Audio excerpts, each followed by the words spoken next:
From pretty much the present, this is your host, Adam Graham, welcoming you to a week of old-time radio detective podcast from 2013. Because these podcast episodes are quite old, offers and information contained in them are not valid unless they are reflected on our website at greatdetectives.net. Now enjoy a week of podcasts from our archives at the Great Detectives of Old Time Radio.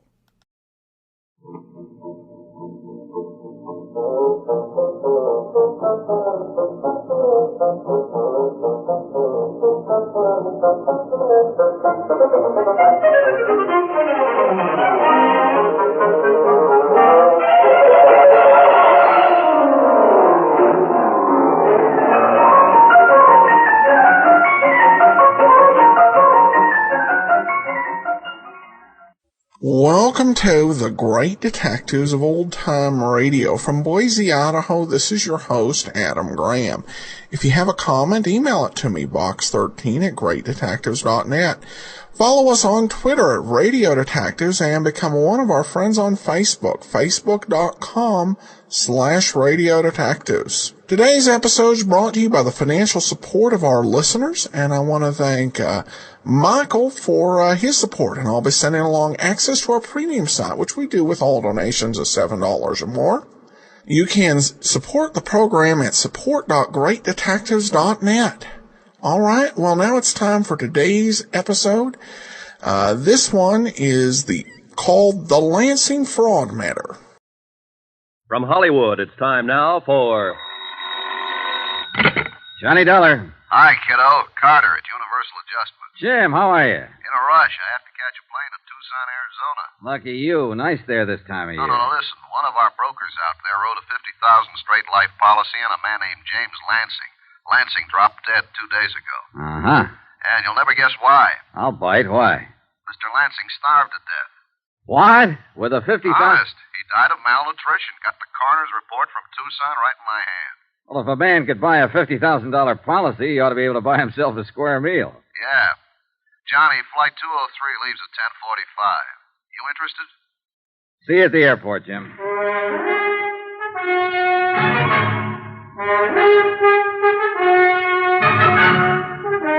Tonight and every weekday night, Bob Bailey in the transcribed adventures of the man with the action-packed expense account, America's fabulous freelance insurance investigator. Yours truly, Johnny Dollar.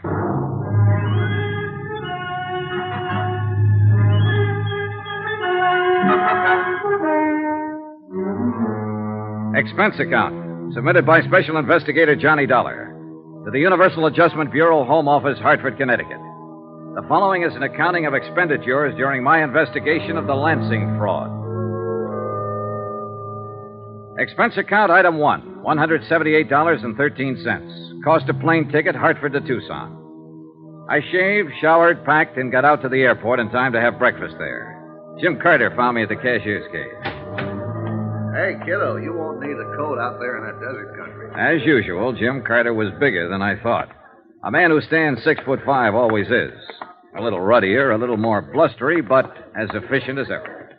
I wrote a special delivery airmail to the Insurance Commission in Arizona this morning and explained that worldwide, they wrote the policy, we're holding up payment pending investigation. Well, you could have told them that in person. We'll be out there as soon as the letter. Well, I like to be formal on these things, especially with the state commission. Besides, I just as soon let them think we'll get around to a routine investigation later, in a week or two. In other words, you didn't tell anybody we're coming. No, I didn't. Maybe we can work it better this way. The faster we move in and find out what's what and aren't bothered by anybody, the better off we'll be. Hey, give me your ticket, will you, Jim? Yeah, sure. Here you are, pal. Thank you, sir. Yeah. Johnny, that commission is going to get formal sooner or later and ask a lot of questions. Mainly, why doesn't Worldwide honor the claim and pay off the beneficiary? So we'll have to skedaddle and get ourselves some good answers for him. Yeah, sir. Hey. You may board the plane. Yeah, thanks, pal. Has anybody asked that question yet? Well, the beneficiary, sure. James Lansing's sister is named Arlene Kennedy. She called the broker, and he referred her to Claims Division at Worldwide, and she called them long distance, and then they called me. I told them to put her off for a while, telling her it was just routine. I see. Is she going to be tough? Man, she could be, Johnny. I understand she has money of her own, and she has some influence in and around Tucson. Oh, a lot of money? Yeah, and trust. She's very comfortably fixed. Yeah, watch yourself, kiddo. Yes, Mrs. Kennedy's pretty upset by the whole business. Can't blame her for that. James Lansing died on the street with no identification on him. By the time police found out who he was, a routine PM had already been performed to determine cause. You know, the county was going to bury this guy. With $50,000 worth of insurance? Yeah, imagine that. Oh, excuse me, lady. Yeah, the post-mortem never had happened unless Lansing dropped dead on a public street. Yeah, I see what you mean. So I requested the coroner's office in Tucson to hold the body until we can get something done. Better fix your seatbelt, Jim. Oh, yeah. Yeah. First thing that occurred to me when I saw the PM findings was that it might not be James Lansing at all. Chronic heart condition, lung history, debility. Doesn't sound like anybody worldwide would insure.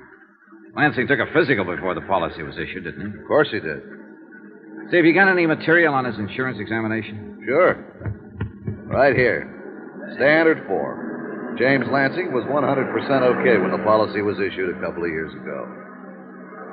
Malnutrition, lung history, chronic heart. Hey, how could he get in that bad shape in 2 years? That's a pretty good question, Johnny. I bet the answer is going to be great. Yeah. What's the examining physician's name?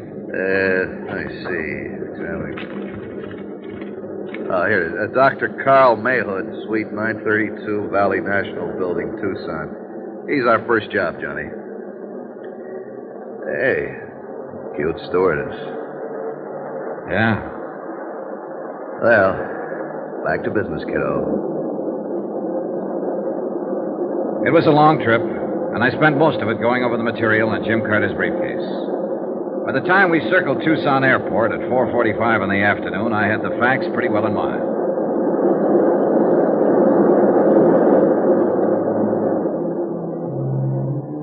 Expense account item 2, $350, cab fare, Tucson Airport to the Pioneer Hotel. Jim Carter and I took adjoining rooms. I unpacked my clothes and got on the phone. A Sergeant Younger, Tucson Police, had made the DOA report on James Lansing. Yes, he was in. Yes, he'd be glad to talk to me. I left Jim Carter contacting the State Medical Board. Glad to meet you, Mr. Dollar. How do you like Tucson? Well, I've been here 2 hours, Sergeant. Weather's certainly nice. About like this all through the winter months. It's a little warm in the summer, though.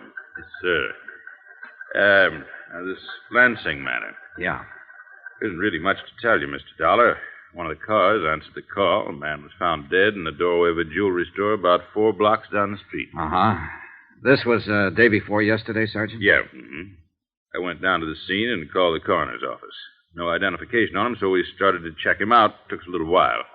By the time we got a make on him, the coroner had already performed an autopsy. Yeah, I understood that was about the way it was.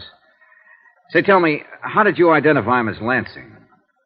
One of his prints matched up on our cards here. Lansing was booked on a traffic beef a year ago. Otherwise, we'd still be trying to make him. You're sure it's Lansing over in the morgue? Yeah, we're sure. His sister came down, identified him. Name of Kennedy. Yes. Well, what did Mrs. Kennedy have to say about the cause of death? Nothing. That malnutrition bit didn't do a thing for her, huh? Not a thing, no, sir. We all thought Lansing was some sort of a transient. You know, just some old bum until we identified him. Uh-huh. Any witnesses see him die? No, we haven't found any.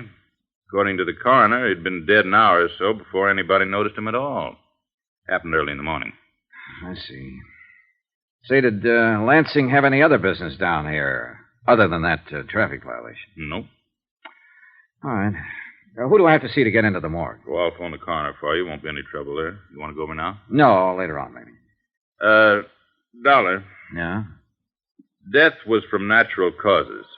There's no doubt about that. Yeah. Then no matter how much you investigate, you people are going to have to pay off. Well, aren't you? Maybe. We just have to be sure of one thing. What's that? That we insured the right man.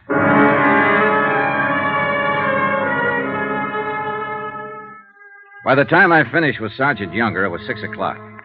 I phoned the hotel, and Jim Carter, busy and efficient as always, had already gotten the vital statistics on Dr. Carl Mayhood. Northwestern University Medical School, 1940. Army Medical Corps, 1941 to 45.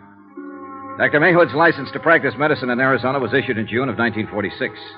Married, 2 children, income and practice, according to Carter, was average. In person, Dr. Mayhood was a tall, blond man in his late 30s. He looked like he needed a week's rest and a few laughs. Day and night. You have an alarm clock around the house, Mrs. Gartland? Well, use that. Yes. Goodbye. Yes, sir? Dr. Mayhood, my name's Johnny Dollar. I'm from Hartford. I represent the Adjustment Bureau handling a claim for worldwide insurance. Well, what does that mean? I'm an investigator.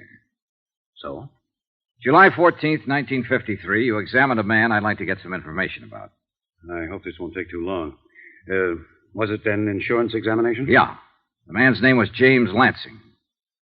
Do you happen to remember him? James Lansing. No, I can't say that I do remember him, Mr. Dollar. What about him? Well, I'd like to show you the standard examination form first. Is this your signature? Is that your signature, Doctor? I suppose so, yes. I don't know. Aren't you sure? Well, how many people are certain of their signatures? It looks like my signature, Mr. Dollar. I can't say for sure if it is or isn't. All right, what about these? Are these notations on the form in your handwriting? I would think so. I don't know. It looks like my handwriting. I can't say.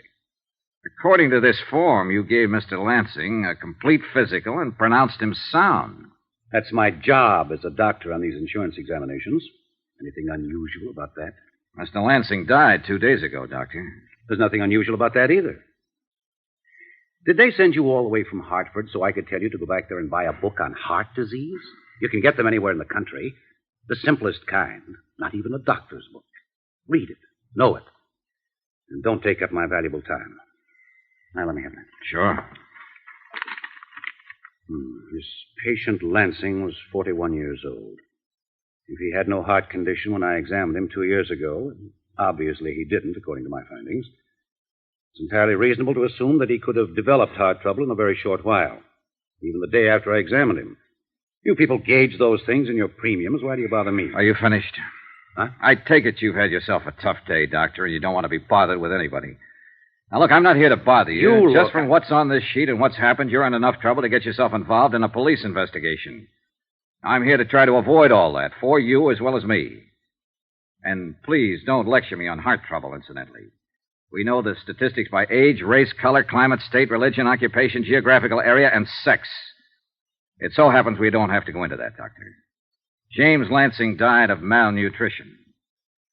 I said Lansing died of malnutrition. I'll be doggone. Coroner's report. Look for yourself. Well, he should know. Now, was it possible for you to overlook that condition at the time you examined Lansing?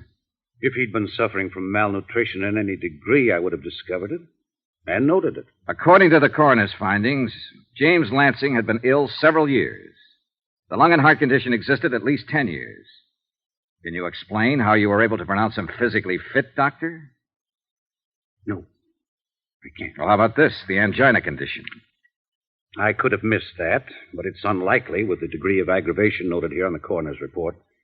Have you had much experience reading chest x-rays, Doctor? Of course. The lesions reported by the coroner. If there'd been any lesions on Lansing's chest, I would have reported them. I can't explain that either. Well, now you understand why I'm here. Certainly. I wish I could help you. You can. Just let me see your file copy of the examination. And the x-ray you took at that time. I'll have my nurse look them up. I don't keep files over a year old up here. We have a place down in the basement. Okay. I'll have them for you tomorrow. What time tomorrow? As soon as possible. Like to have them first thing, Doctor. You're kind of on me, aren't you? That's right, Doctor. I'm kind of on you.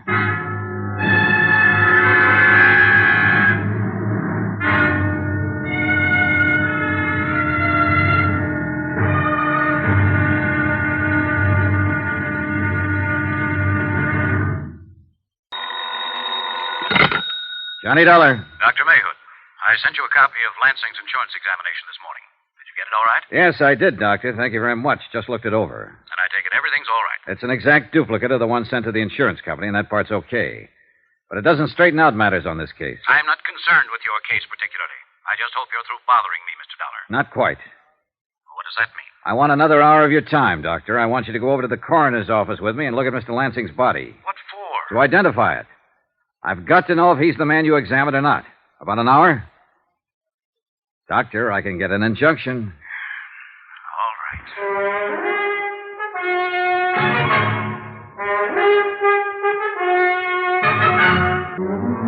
Expense account submitted by Special Investigator Johnny Dollar. Location, Tucson, Arizona.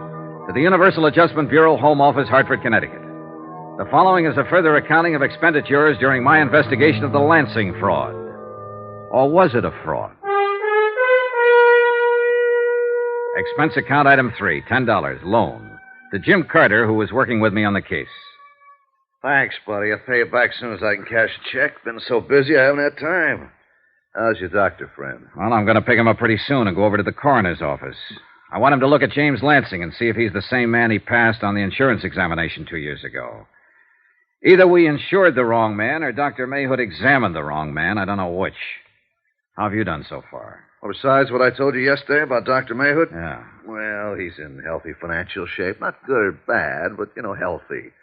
His house halfway paid for. He owns one car outright and has 8 months to go on another one. All of which doesn't mean anything if he phonied up an insurance examination. Yeah, that's true, kiddo. That's true. I've been thinking. This would have worked, but James Lansing died on the street and the city performed an autopsy. Death, malnutrition. For a private physician, without an autopsy hanging over him, it could have been heart failure or most anything. Jim, I think we can do whatever we want around here. Step on anybody's toes, make any kind of noise we like. With this kind of situation to investigate, we don't have to be careful. Easy, Johnny. Lansing's body's in the morgue. There's no doubt that it's him, Exhibit A. But we aren't sure that his $50,000 policy was issued legitimately. What are you getting to? Call the State Insurance Commission, Jim. Let them know we think this is a bad one from top to bottom. Let them know that so that when the beneficiary starts to complain, they can tell her. It might scare her and whoever helped her into being more ridiculous than they've been already. I'm going to hold off, Johnny. Why? Until I see how you and Dr. Mayhood make out at the morgue. Expense account item 4, $2, cab fare. From my hotel to the Valley National Building. I picked up a scowling Dr. Mayhood, and we drove over to the coroner's office. Mr. Dollar, this is a waste of your time and mine. Sorry to inconvenience you, Doctor, but it's necessary. I suppose so. And I suppose you have a job to do. But I have a job, too. Mr. Franks, the insurance broker, telephones me and says he's sending over a man for a physical. I do the physical. It's immaterial to me whether the man I examine is qualified for insurance or not. My job is to examine him. It's up to the insurance company to determine... Yeah? Johnny Dollar, this is Dr. Mayhood. I believe Sergeant Younger phoned. Yeah, this one. Dollar, it's up to the insurance company to do what they want to about the examination. I understand all that, Doctor. Then don't ignore it with your high-pressure tactics. Because examination is the only part I have to do with this business. I examined a man named James Lansing 2 years ago. You have a copy of my findings on that examination. I stand on them. And don't forget it. I don't forget for 1 minute. Nor do I forget that what you found and what an autopsy surgeon found are completely different opinions on Lansing's physical condition. Here we go, boys. There's the body. Pull the sheet back, please. Yeah. Well, Doctor? I called my lawyer after you called me today. I won't be intimidated, Mr. Dollar. You aren't being intimidated, Doctor. You're being asked to cooperate. Then maybe I don't like the way you ask for cooperation. My attorney will be in my office to represent me if you bother me any more about this. You want to look at this body? Your attorney can't refute what's already been established, Doctor. You pronounced James Lansing in good physical condition 2 years ago. An autopsy report shows that when he died 2 days ago, he was in very bad physical condition. So bad that 2 years ago he couldn't possibly have gone through a careful examination in your office without some of the symptoms being detected by you. Where is your medical degree and what responsibility? Oh, why don't you shut up and take a look and tell me if you've ever seen this man before? I won't be spoken to that way. Just a minute. I'll get an injunction and I'll charge malpractice and negligence if I have to. Oh? On what grounds? You're being stupid, Doctor. All you have to do is look at that corpse and tell me if he's the man you examined in your office 2 years ago. Well? I don't know whether I've seen this man before or not. Well, does he look familiar in any way? I can't say. I might have examined this man. I don't know. This is James Lansing, Doctor. The name you filled in on your physical examination for the insurance. I know that. Is this the man you examined? I don't know. I honestly don't know. It was 2 years ago. If I see a man for 3 hours in the course of a physical examination, am I expected to remember his face or any details about him 2 years later? Is there any way you can determine whether or not this is the man you examined in your office? No. Not that I know of. Is there any way you can determine it? Believe me, Doctor, I can try.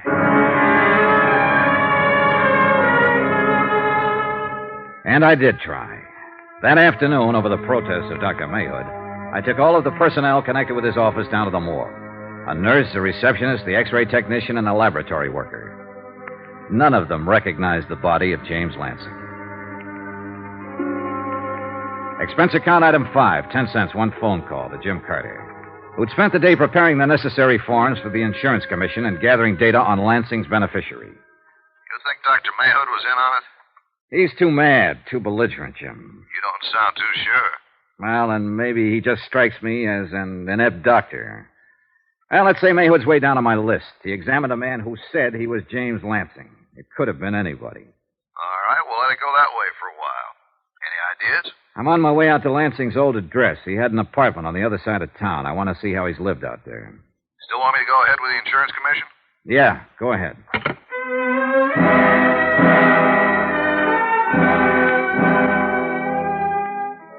The manager at James Lansing's apartment house happened to be a woman named Anita Regan. She also happened to be willing to go back down to the coroner's office with me and view the mortal remains.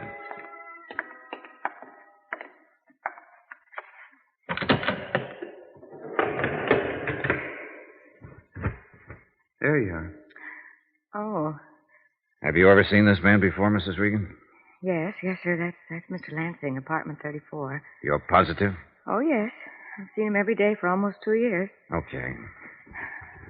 Want to smoke? I want to get out of here. Oh, sure. I don't know why I'm acting this way. He doesn't look any different now than he's looked before. I've seen him stretched out like that 100 times. What? I mean, almost like that. Out, stony. Only I guess it's because I knew he was just drunk then, not dead. Oh, I see. He was crazy carrying on the way he did. Whew. Feels good to be out in the sunlight again. Yeah. I'll take that smoke now, Mr. Dollar. Oh, sure.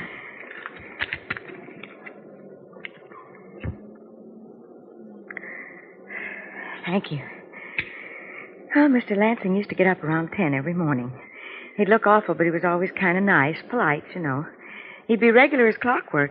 He'd walk past my door and tip his hat and go right down to the store and come back in a little while with a sack of groceries, a bottle of milk for his cat, and some donuts for himself, and some booze. Uh-huh.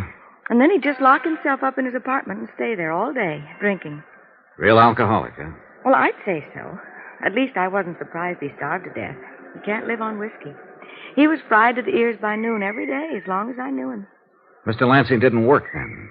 Well, I think he tried to sell real estate once, a long time ago. Oh? But how could he? I understand he was a retired engineer or something like that. He pays rent? Oh, yes. Always seemed to have enough money to get along. Did he have any family, Mrs. Regan? Well, I know he's got a sister living in town somewhere. What about his friends? He seemed to do all his drinking alone. Say, you're from the insurance company. You should know about his family. Apparently, there are a lot of things we don't know. A man named James Lansing moved into your apartment house 2 years ago. He didn't work, but he had enough money for his rent and his liquor. He also had enough money to buy some expensive insurance. Very expensive. Somehow, he passed an insurance examination, and then he suddenly died. No one, nothing. Just one beneficiary. Mr. Dollar, you don't suppose somebody just gave him enough money to get along so he'd drink himself to death, do you? That's one way of looking at it, Mrs. Regan. Oh, that poor man. That poor, poor man.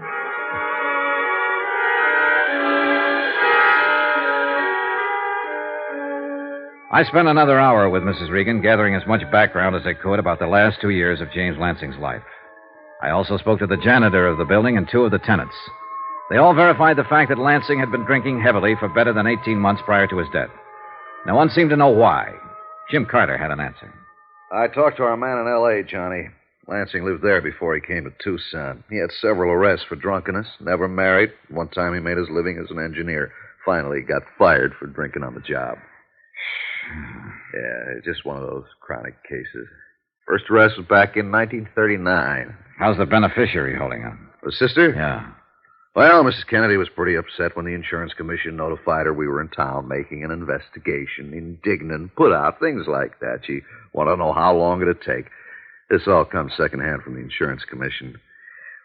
Johnny, a broker named Hillary Franks sold the policy. What have you got on him? Hillary Franks has represented Worldwide Insurance in this area for 17 years. You're stalling, kiddo. Sure, I'm stalling, Jim. Because we're right down to the meat of it now, and it makes me sick. There's only one person who stood to benefit by having James Lansing insured. That's the beneficiary, his sister, Arlene Kennedy. So? Jim, you know as well as I do, somebody else had to take the physical examination in Dr. Mayhood's office. Someone had to help her arrange that. Someone had to help her get Lansing's signature on the policies. She couldn't have pulled it off by herself without gumming it up. She had to have expert help. Hillary Franks. Yeah, Hillary Franks. 17 years, broker, Worldwide Insurance Company. Okay, the salesman's the first one to come under suspicion in a case like this, outside of the beneficiary. So let's get on with it. All right, Jim. One thing.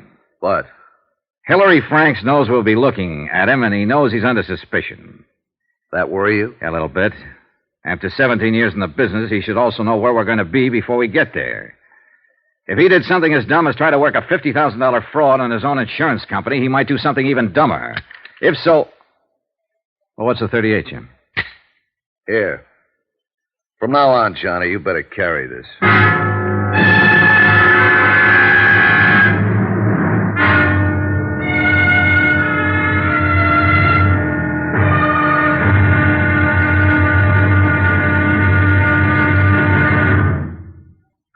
There'll be another intriguing episode of the Lansing fraud tomorrow. Tomorrow?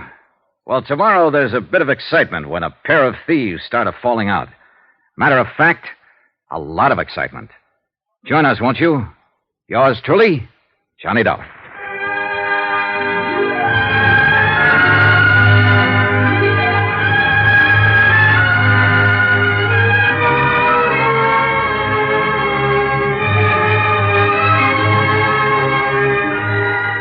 Yours truly, Johnny Dollar, starring Bob Bailey, is transcribed in Hollywood.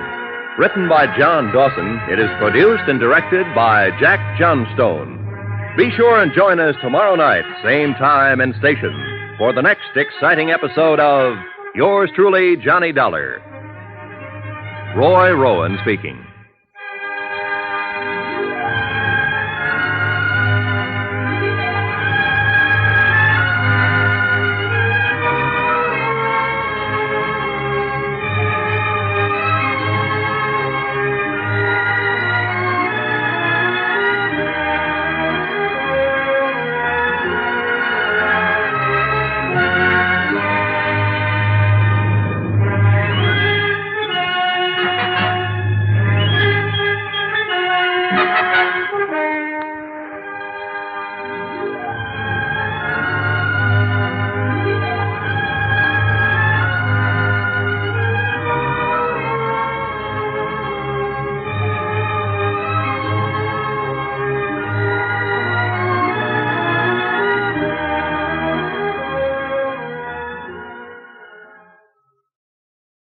Welcome back.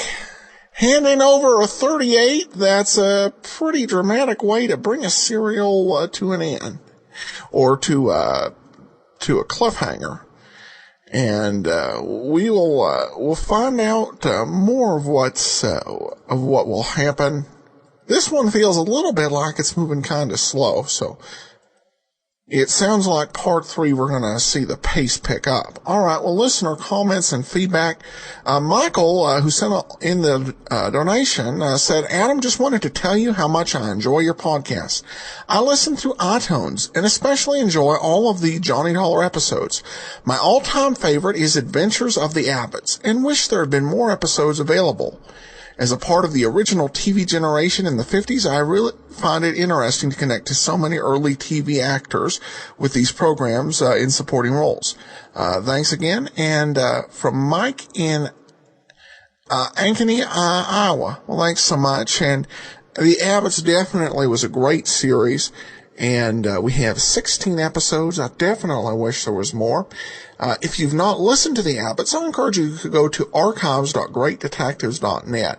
I don't have it updated with, I don't think I've got The Adventures of Frank Race in there, but most of the shows we've done throughout our history are there, and it's a great resource to be able to go back and listen to it if you're coming in a little bit later program, because we only keep an archive about the last 200 or so shows. Well, that'll actually do it for today. We'll be back tomorrow with Mr. Moto, and join us on Wednesday as we continue the Lansing fraud matter. Today, I want to encourage you, as you make your summer travel plans, remember JohnnyDollarAir.com. It's a real simple way that you can support the program. JohnnyDollarAir.com is a Priceline affiliate, so you get the same advantages of going to Priceline, but if you do find a good bargain there, either by naming your own price or choosing from all the great published fares they have at JohnnyDollarAir.com, part of your purchase goes to help support the show at no additional cost to you. So remember, JohnnyDollarAir.com. Now we continue on with Part 3 and Part 4 of the Lansing fraud matter. From Hollywood, it's time now for... Johnny Dollar. This is Arlene Kennedy. You called my home, Mr. Dollar? Oh, yes, Mrs. Kennedy. I'm with Universal Adjustment Bureau. We're investigating the matter of James Lansing's death. Your what? We're investigating your brother's death before we take action on your claim as his beneficiary. Under the circumstances, we have to do this, Mrs. Kennedy. I'd like to talk to you about it, if I may. How would you like to talk to my lawyer, Mr. Dollar? Sure, if you think it's necessary. I'd rather talk to you first. Why? Well, frankly, the insurance company isn't satisfied that this is a legitimate claim. You mean you're not satisfied? All right, then I'm not satisfied, and I represent the company in this matter. Look, we won't get anywhere this way, Mrs. Kennedy, if you'll just...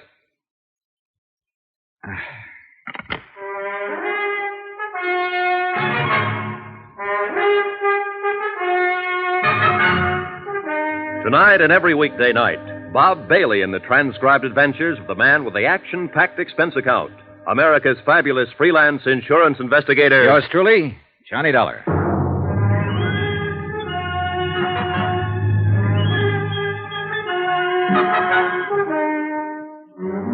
Expense account submitted by Special Investigator Johnny Dollar, location Tucson, Arizona, to the Universal Adjustment Bureau, Home Office, Hartford, Connecticut. The following is an accounting of expenditures during my investigation of the Lansing fraud.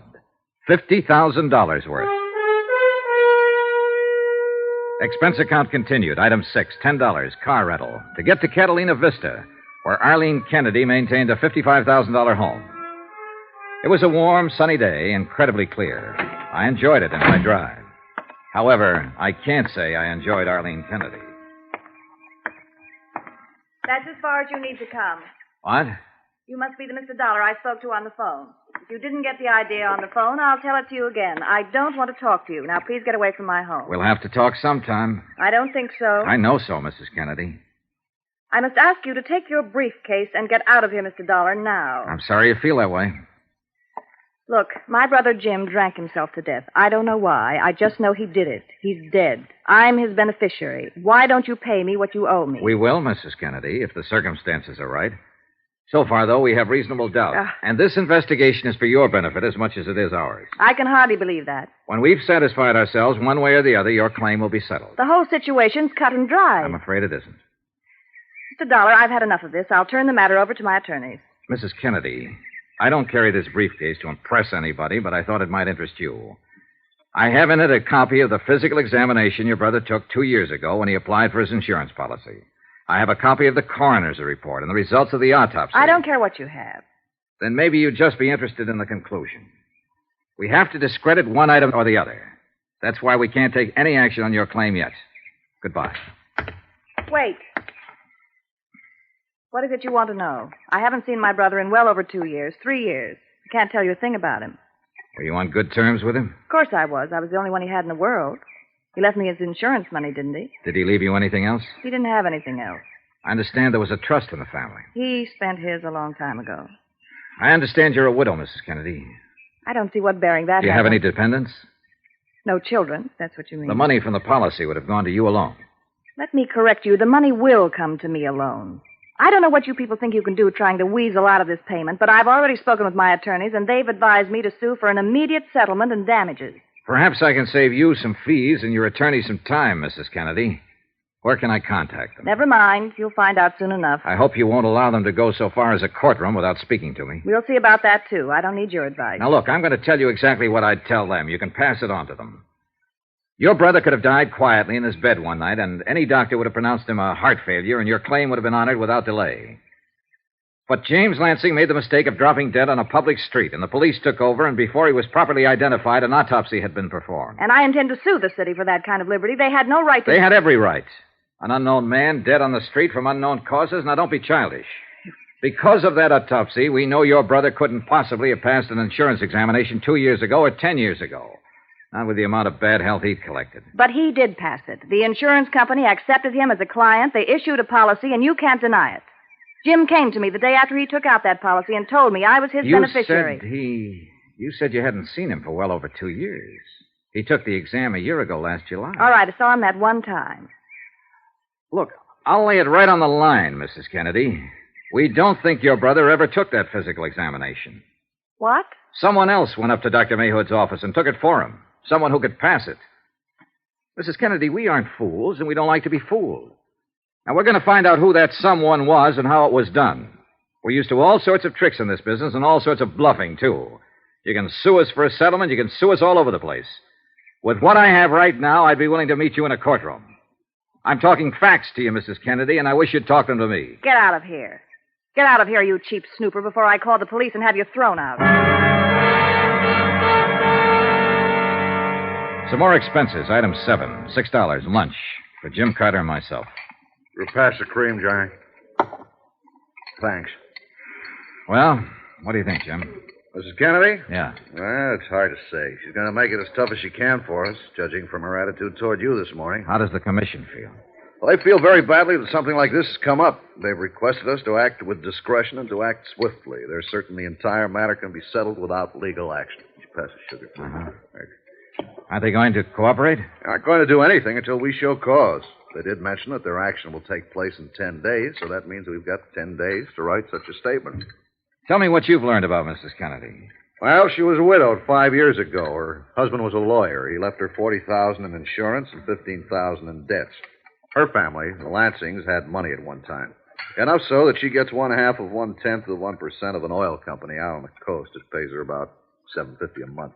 She managed to clear her house out in Catalina Vista and drive a Cadillac. But she could use $50,000. Of course she could use $50,000. Everybody could.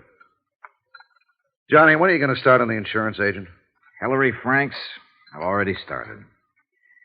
If I know my Mrs. Kennedy, she won't call a lawyer or anybody else right now. She'll talk to her agent, Mr. H. Franks, and he'll have to come to us. I don't have to go to him. Johnny. When you buy a radio and it goes bad, you call up the store. They didn't manufacture the set, but you complain to them just the same. Same thing with insurance. You don't call up the company, you call up the agent who sold it to you. Hillary Frank has to call me, Jim, just to look legitimate. I hope you're right, kiddo.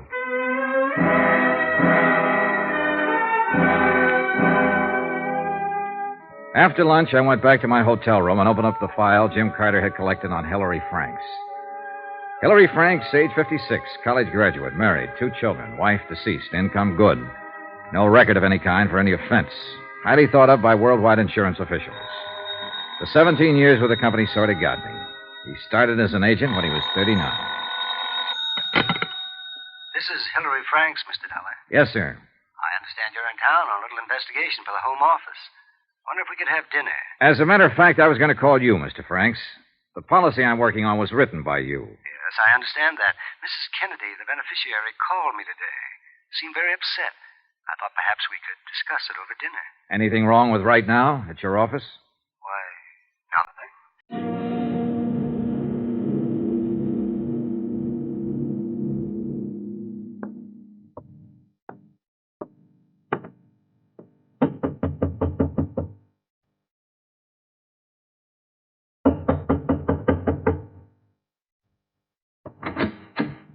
I suppose you're Mr. Dollar. Yes.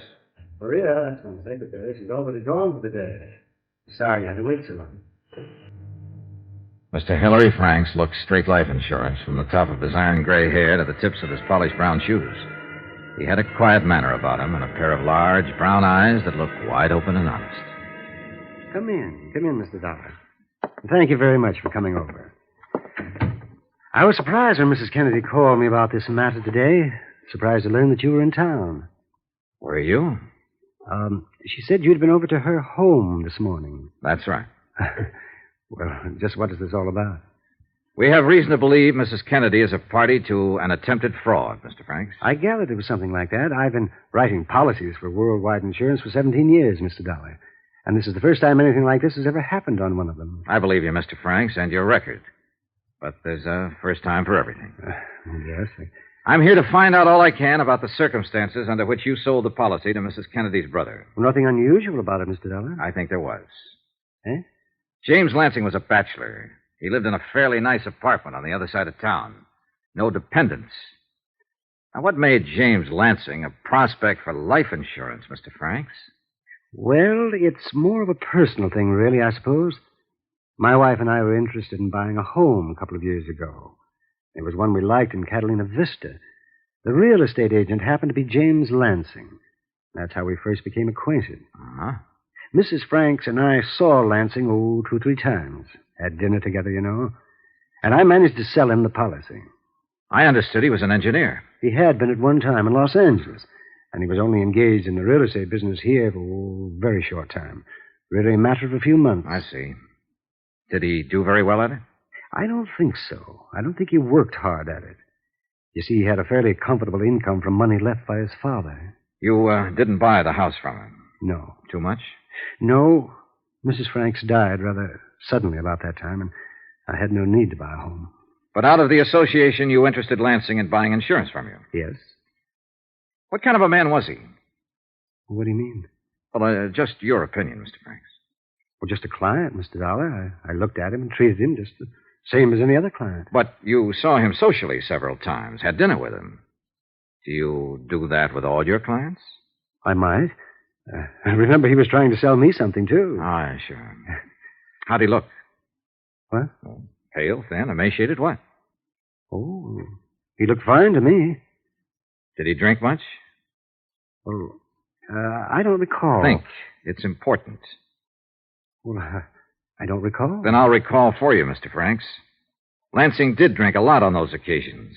As a matter of fact, he was soaked up most of the time. Oh, now, that's not true, Mr. Dollar. You know as well as I do, he was an alcoholic in Los Angeles, and he was an alcoholic here in Tucson.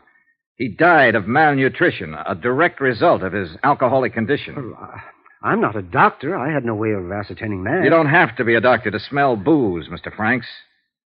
Did you ever meet his beneficiary? You mean his sister, Mrs. Kennedy? No. I think I told you she telephoned me today. Never met her at all? No. Mr. Franks, I'm going to leave you for a while, and I want you to think about all we've discussed. When I come back, I might ask you the same questions again. And I'll expect some different answers. Anything you say, Mr. Dollar.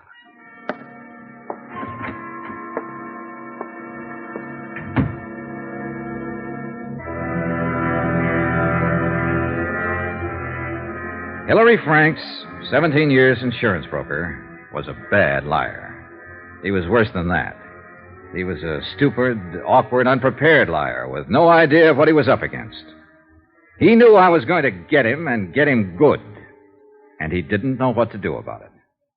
I almost felt sorry for him.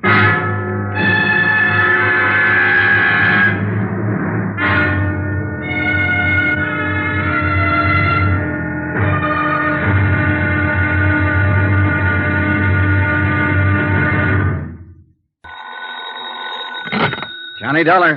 Jim Carter, Johnny. Hi. How'd you make out with Hilary Franks?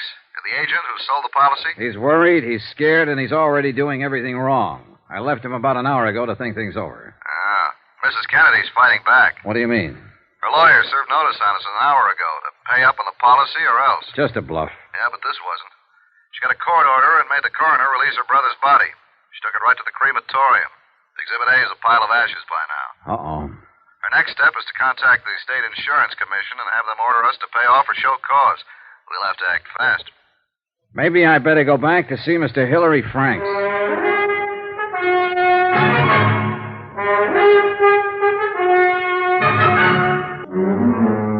Expense account submitted by Special Investigator Johnny Dollar. Location, Tucson, Arizona.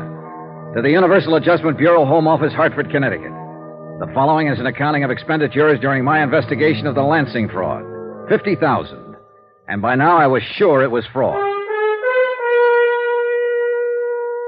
Expense account, item number 8, $5. Stenographic services. I dictated a hastily composed letter to the State Insurance Commission advising them that Worldwide was withholding payment on the claim of Mrs. Arlene Kennedy pending a complete investigation of the circumstances of her brother's death. I enclosed copies of the original physical examination and the coroner's autopsy findings, pointing out that in our opinion it was impossible for James Lansing to have successfully passed an insurance examination in the first place. I enclosed copies of statements from the examining physician, Dr. Mayhood, and the members of his office staff, all of whom were unable to identify the body of James Lansing.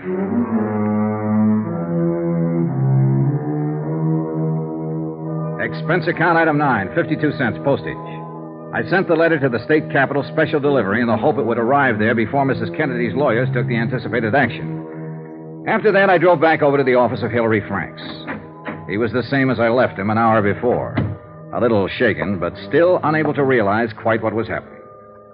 Yes, Mr. Dollar? Mr. Franks, I wonder if you've got anything to say to me. Nothing, Mr. Dollar. I was hoping you might want to make a statement. Oh? About what? Mrs. Kennedy's attempting to defraud your insurance company? I don't know what you're talking about, Mr. Dollar. I sold her brother an insurance policy. I don't even know Mrs. Kennedy. There are a lot of things about this you say you don't know.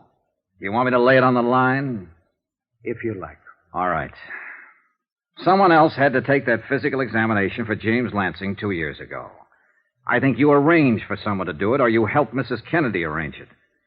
I think James Lansing was insured on that basis. I think he was insured with a clean intent to defraud.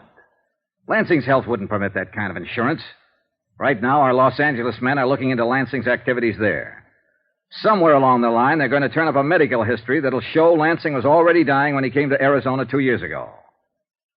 Now, do you have anything to say, Mr. Franks? No. I think you're being very foolish. If it isn't clear how serious this can be with you, it's noted that you arranged for Lansing's physical examination. There's nothing incriminating in that. How well do you know Dr. Mayhood? Oh, slightly. The physician is supposed to be an impartial third party. When a client has to be examined by a physician for insurance purposes, I send him to Dr. Mayhood. That's all. Dr. Mayhood sends me a Christmas card every year. I sent James Lansing to him. Just like any other? Just like any other. Oh, you worry me, Mr. Franks. You don't object to my questions or get ruffled when you're caught lying. I've given you time to think and time to make a statement regarding your part in this matter. I resent all this, Mr. Dollar. I've been an insurance broker for a good long time, and no one has ever questioned my integrity. And I think that's what you've been banking on, Mr. Franks, your reputation. Well, I've been questioning it ever since I got here, and I still question it. You couldn't have known James Lansing without being aware of his drinking habits. I'm sorry for you, Franks, but there had to be collusion here with the beneficiary, Mrs. Kennedy. And you're the logical party. Dollar. You arranged for someone else to take that examination for Lansing, somebody who could pass it. Now, I've given you a chance to talk to me, but you refuse. Now we'll see how you like talking to the police about it. What? I'm going to swear out a warrant for your arrest. Dollar, I'm going to charge you with attempted fraud and collusion. And I'm going to swear out a warrant for Mrs. Kennedy, too. You're going to jail. Oh! Oh!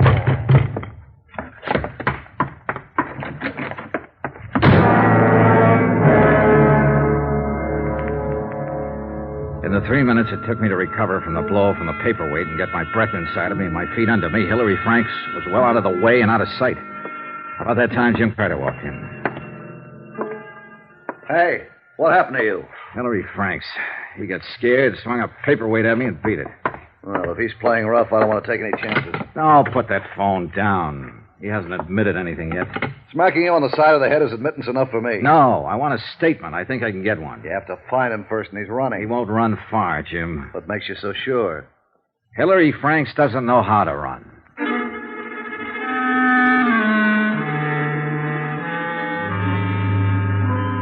It was exactly 3 o'clock in the afternoon then. At 3:25, I was back out in Catalina Vista knocking on a familiar door. And the same familiar things began to happen all over again. What do you want? I'm here to tell you about the trouble you're in, Mrs. Kennedy. Hillary Franks gave it all away. Gave what away? Who's Hillary Franks? What are you talking about? About that insurance policy that was written up and issued in your brother's name. You're the one who stood to gain most by your brother's death after having someone else take an insurance examination for him. But you had to have help to pull it off. Hillary Franks helped you. For what reason or how you got him to do it, I don't know. But I do know a man with a 17-year record as insurance broker is ruined. You're crazy. I don't know anybody named Hillary Franks. Now get out of here. Oh, stop it, will you? I told him how he stood in this matter a half hour ago, and he socked me with a paperweight and beat it. I've had about enough But of he you, isn't going to Mrs. run far.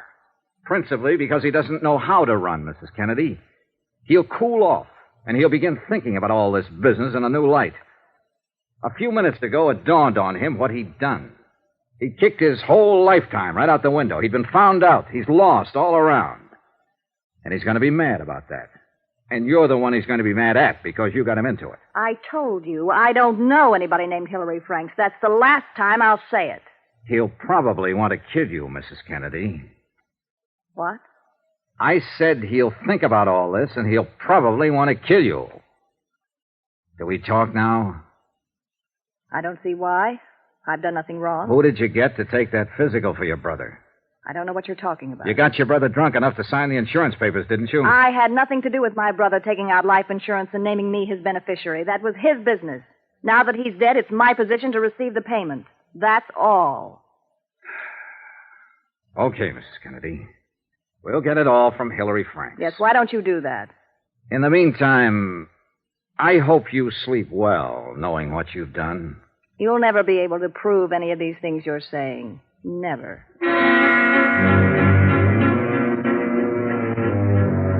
And for 24 hours, it looked as if Mrs. Kennedy might have been right. There was no way to involve her unless we had a statement from Hillary Franks, and he was still missing. I set up a watch on Mrs. Kennedy's house, and Jim Carter kept an eye on Hillary Franks' place. About 10 o'clock that night, Jim Carter drove up.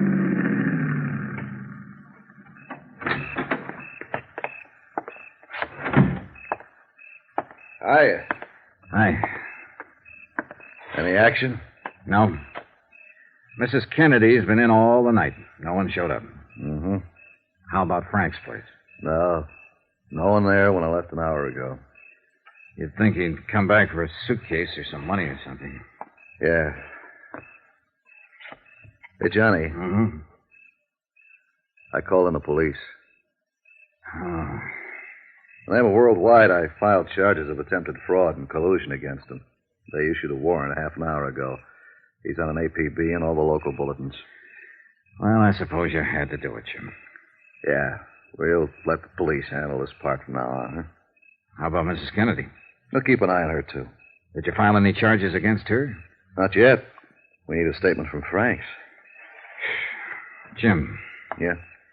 What would you do if you were Hillary Franks? Try to grab an airplane. Maybe go down to Nogales, cross the border. Look up a friend, borrow some money. Then get out and keep traveling. What? He won't do anything like that. Won't he? He'll find himself a place to sit down and think. In the end, the cops won't find him. He'll find us. Want to bet?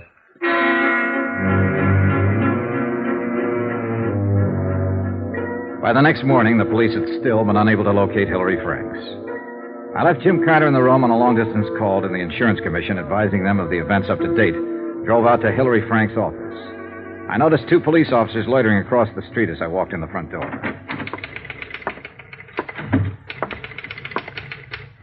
Yes? How do you do? Are you another policeman? No, I'm not. Have they been bothering you a lot? If you aren't a policeman and you know all about this, what do you want? I want to help Mr. Franks if I can. I'm Johnny Dollar, Universal Adjustment Bureau. You're his secretary? Yes. How long have you worked for him? 12 years. Do you like him? What? He's always been a fine man. I don't believe any of these things about him, and I don't see What's why... your name? I think he said Maria? Maria Vano. Maria, I'm not going to ask you any questions about Mr. Franks. I know enough about him now for my purposes. The rest he can tell me himself. Maria, I may be able to help him stay out of jail. I can do that if I talk to him. Well, how My name's Johnny Dollar. I'm at the Pioneer Hotel. Remember that. But Mr. I Dollar... don't know whether he's phoned you yet or not. A man like that's going to need help, money. I'm not asking you if he's contacted you. But listen to me carefully. If he does phone you or contact you in any way, ask him to phone me. If you ever respected him or if you want to help him now, please ask him to telephone me. Thanks.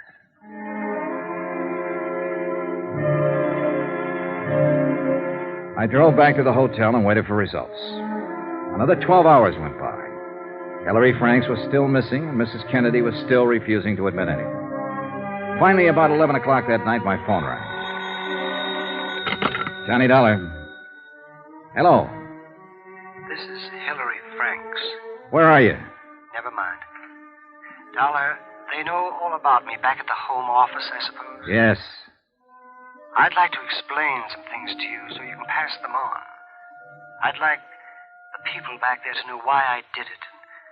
Well, before I leave town... You won't get far. The police are looking for you. Oh, I can get away all right. Mr. Franks, Worldwide doesn't want to prosecute. The notoriety would be bad for them. If you'd make a statement, sign it, I think I could talk them into dropping the whole matter. Maybe we'd better get together. Come on over. Oh, no, I'm not that crazy. Do you know how to get to the San Javier mission? I can find it. In 15 minutes? Right. And Dollar? Yeah? It's right out in the open. If you bring the police, I'll use a gun. I bought one this morning. All right, Mr. Franks.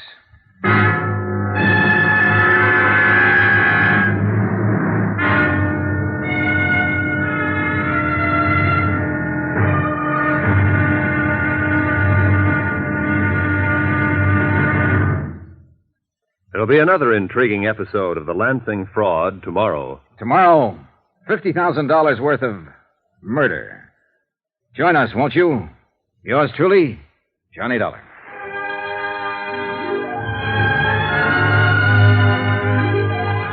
Yours truly, Johnny Dollar, starring Bob Bailey, is transcribed in Hollywood. Written by John Dawson, it is produced and directed by Jack Johnstone. Be sure and join us tomorrow night, same time and station, for the next exciting episode of Yours truly, Johnny Dollar. Roy Rowan speaking.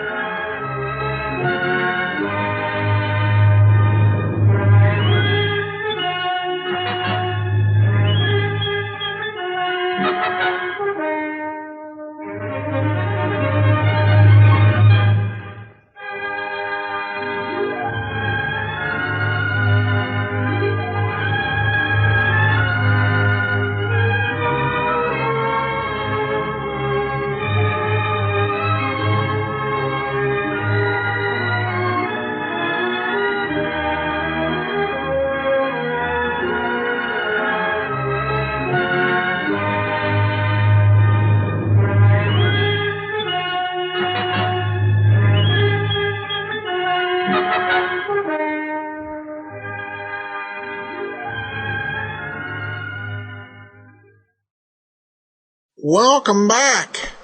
Well, this situation has definitely gotten out of control. It's amazing to listen to this go downhill. And this one definitely has a much more business-like feel to it. I think particularly through to part 3. And, really focusing on the business end of this whole fraud issue. I don't remember for sure exactly how this ends. There are a couple on one of them, and I may have the plots mixed up in my mind, but I have a feeling this is definitely not heading to end well, and I don't think that's much of a spoiler. But we'll find out how it does end on Friday.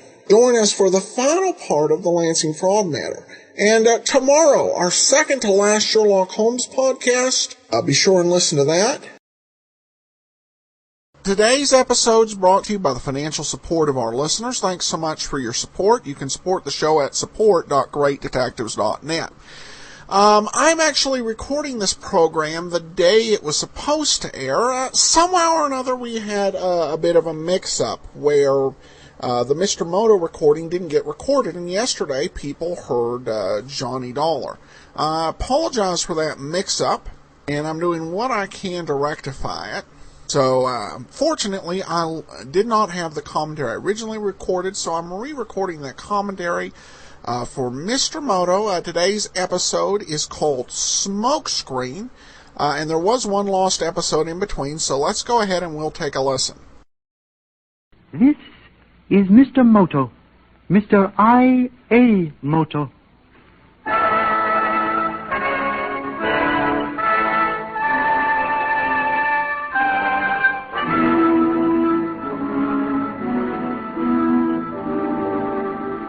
NBC presents the world's greatest international secret agent, Mr. I.A. Moto, the popular Japanese character created by Pulitzer Prize winner John P. Marquand. With the straightforwardness of his American heritage and with the subtlety of his Oriental ancestors, Mr. Moto is fighting the war against communism ruthlessly and bravely. His only weapons are his brains, his courage, and his fabulous knowledge of the world from Nome to Cape Horn, from Cape Town to Murmansk. Tonight's story, The Smokescreen, starring Mr. Moto, Mr. I.A. Moto.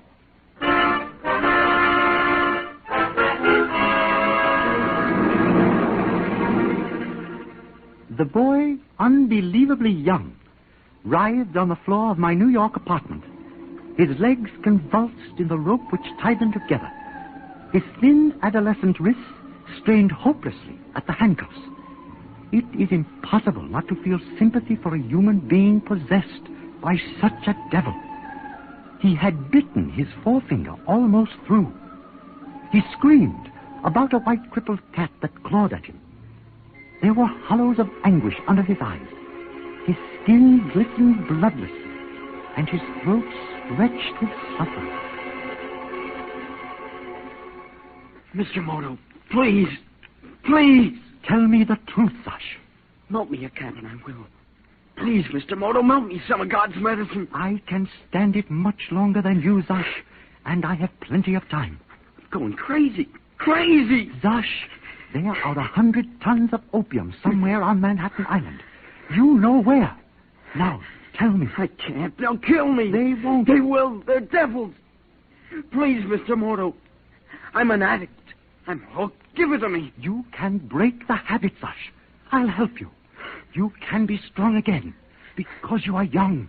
I can't kick it, I tell you. I'm hooked. And I'm not young. I'm old.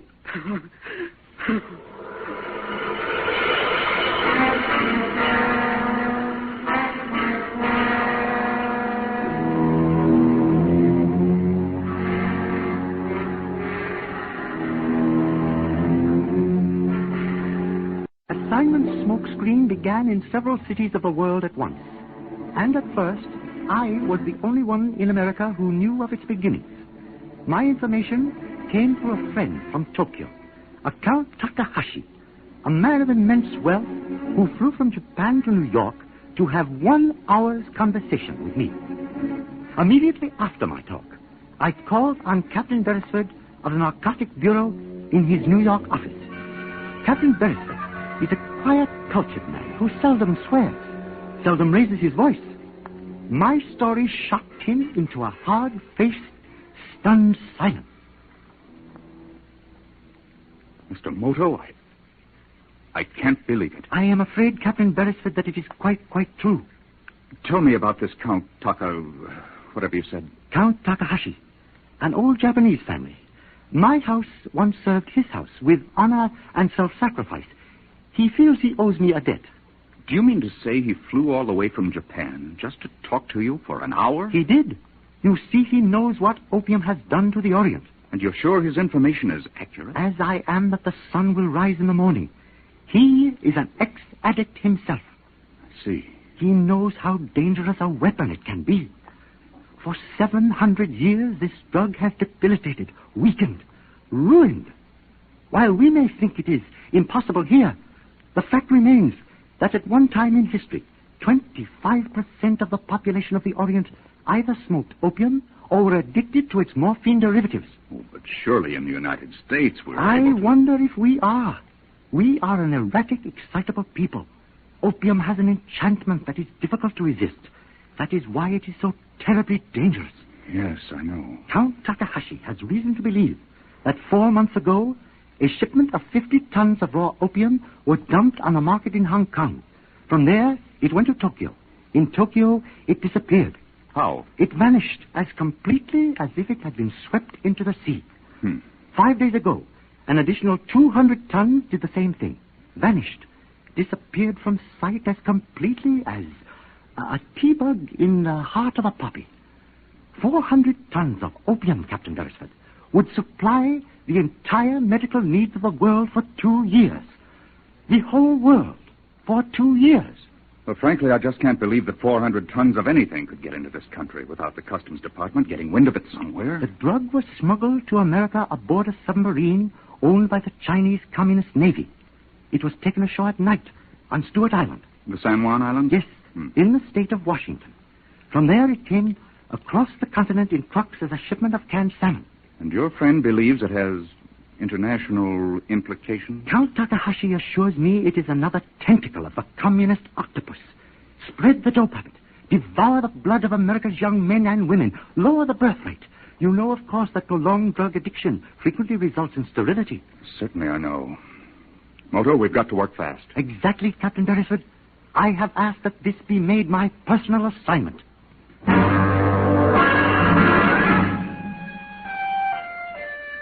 2 weeks later, a resolution condemning the Chinese communists for permitting an international traffic in opium was adopted by the United Nations. The next month, the Kifofa Committee was informed that large quantities of the drug would be routed through Japan to America. Captain Beresford was getting alarmed. Moto, I'm getting stepped on from higher up. In what way? There were 26 rejections yesterday from one Army recruiting center. The draftees claimed exemption on the grounds of dope addiction. There's been 43 cases in the last week of teachers discovering addiction in children as young as 10. 10? Isn't that sickening? Man's inhumanity to his brother. Yes, but a lot of people are getting excited. I've been given 2 weeks to break this case. We've got to work through the children. I have exhausted every possible alternative. Yet for me, the children are difficult. What do you mean? For a Japanese bachelor to make friends with teenagers is more difficult than it sounds. Boys, as well as girls, are suspicious of older men who attempt casual conversation. Beresford. What? I've had an idea. Jeffrey Arrington. Who's he? I read in the paper yesterday that he had recently been appointed chairman of the Board of Trustees of Halsey College. You know him? I knew him casually in the Orient. We were never close friends, but I would have no hesitation in telephoning him. What for? He might invite me to the school to lecture on Japanese culture. Well, it doesn't sound too hopeful, but we're at the end of our rope. What's he like? I should say he is one of the most charming men I have ever met. He was born in the Orient. His father, an Englishman, left him phosphate holdings in the South Pacific, which he sold to the British government for something over £2 million sterling. He lives in New York? Yes, in a vast house on Fifth Avenue. He's middle-aged now, and he gives his time to philosophy and his money to charity. He injured his leg as a boy. He has difficulty walking, and as a result, he's intensely interested in young people and youth work. Wants to see them get every opportunity for self-development. With that attitude and £2 million, he might be very useful. I shall telephone him immediately and invite myself to luncheon.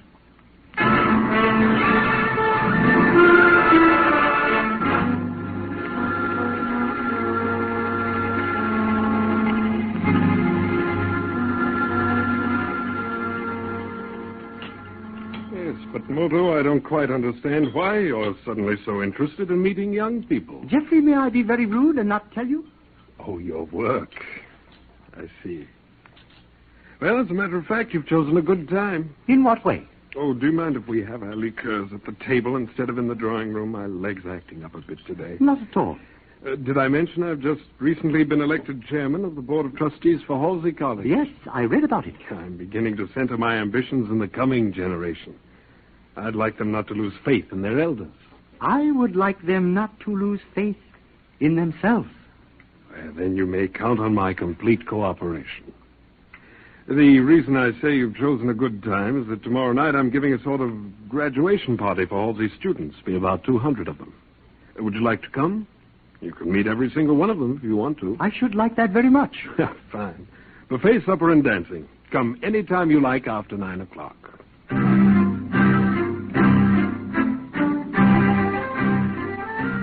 The next night, the huge house blazed with light.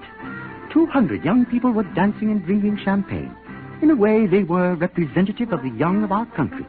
Clean, decent, honest. Watching them whirl around the big ballroom, I felt proud, yet sadly nostalgic.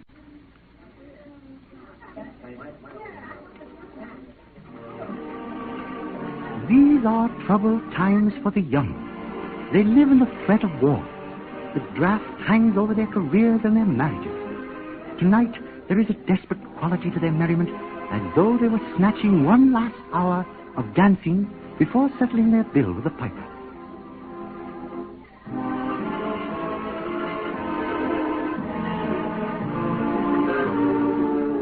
Well, Moto, enjoying yourself? Are we not both at the age, Jeffrey, where enjoyment, to be really savored, should be taken in small doses? Yes, I suppose we are. Personally, I wonder where they get the vitality. That boy, there, is getting his from a source other than the young lady's laughing eyes. What boy? The one dancing with the girl in the white taffeta. The big blonde boy. Have you noticed his eyes? Oh, what do you mean? The pinpoint, brilliant pupils. I was introduced to him. When I shook hands with him, I was shocked. Shocked?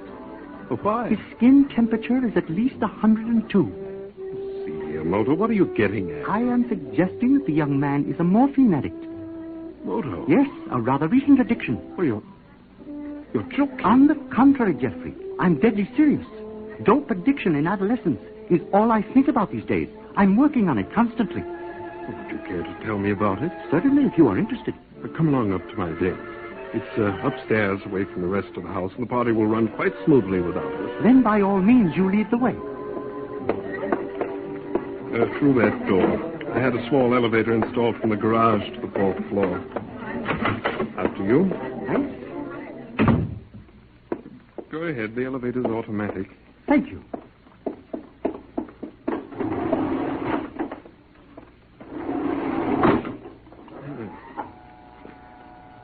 How wonderful to be able to afford private elevators.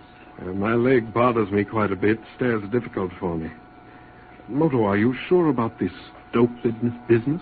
Quite sure.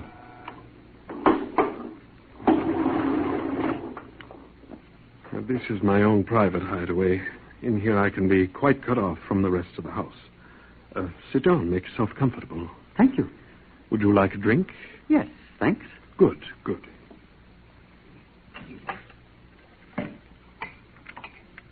I have some very special rye whiskey. Hanfield Royal Ark. I believe it sells in the Chambord for $25 a pony. Really? And you're wasting it on me? Not at all. I only serve it to my very special friends. Here you are. Thank you. What superb bouquet. You'll forgive me if I don't join you. My doctor forbids it. Certainly. Now, tell me about this dreadful business. Oh, excuse me, won't you? This phone never rings unless it's something important. Hello. Oh, yes, Senator. I'm afraid I can't tell you yet, but I can let you know by tomorrow noon. Well, yes, of course. I'll call you tomorrow, then. Oh, not at all. Good night. Forgive the interruption. Now, you were saying? I have been working without success for some time now on the problem of dope addiction among teenagers. Yes. I have reason to believe that... Jeffrey, has it suddenly gotten very warm in here? Moto, what is it? Are you ill? Help me up. Quickly. Oh, what's the matter, Moto? I don't know. Don't you, Moto? I do.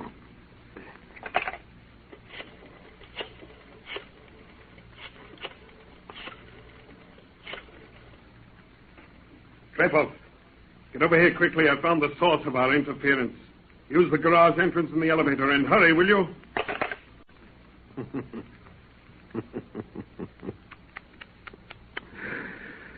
Oh, what a pity the Japanese haven't learned to mind their business.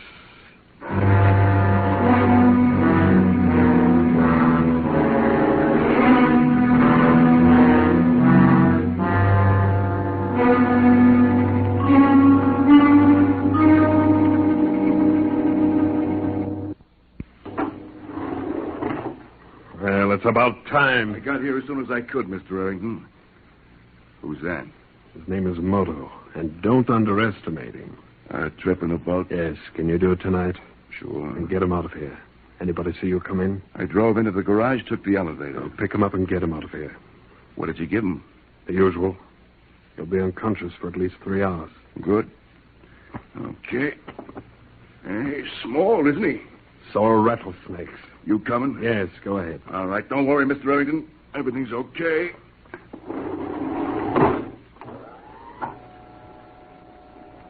Anything to report? Yeah, Zosh is in the car. I don't want peddlers who are addicts themselves. It's dangerous. Zosh is okay. Take him to the house on Long Island tomorrow. No withdrawal. He'll kick it cold turkey. Tell Dr. Holliston to cut him off cold. That's an order. All right, Mr. Errington. Anything else? Yeah, Nick got 40 new peddlers in the last week. Get young ones. Real young. 14, 13. The younger the better. Okay.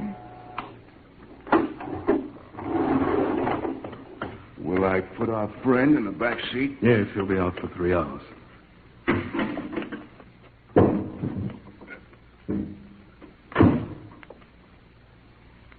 Hello, Zosh. Hi. He's just hitched up the monkey. He's floating. I mean it, Trepov. He kicks it tomorrow. Okay, boss. Now, what about the chink? Oh, hey, listen, boss. You know how I react to that kind of word. It's bigoted and disgusting. He is not Chinese. He's actually an American of Japanese descent. Well, I didn't mean anything. What are you so touchy on that stuff? Someday I'll tell you. All right, take Mr. Moto out in the boat, shoot him and dump him overboard. As far offshore as you can get and still be back by dawn. Then take Zosh out to the Long Island house and report back here to me. All right, boss. And, Trepov. Yes, Mr. Rankin? Tell the good Dr. Holliston that I'm quite aware of the process involved in developing morphine from opium. Tell him I expect him to do much better. I want 5,000 decks a day out of that lab. Uh-huh. Can I go now? Yes. And I'm sorry I struck you. Someday I'll explain why I feel so strongly about it. Well, good night, Trepov.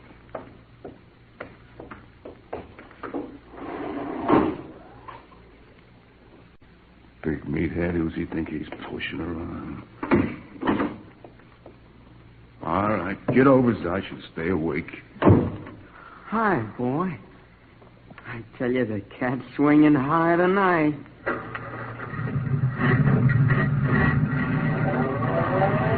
And don't wave at anybody. This is Fifth Avenue. Gentlemen, hey. I am quite capable of shooting you both. What? And don't turn around, Mr. Trepov. Just drive. My apartment, if you please. Less than 72nd. And if you don't do as I tell you, I will blow your head off.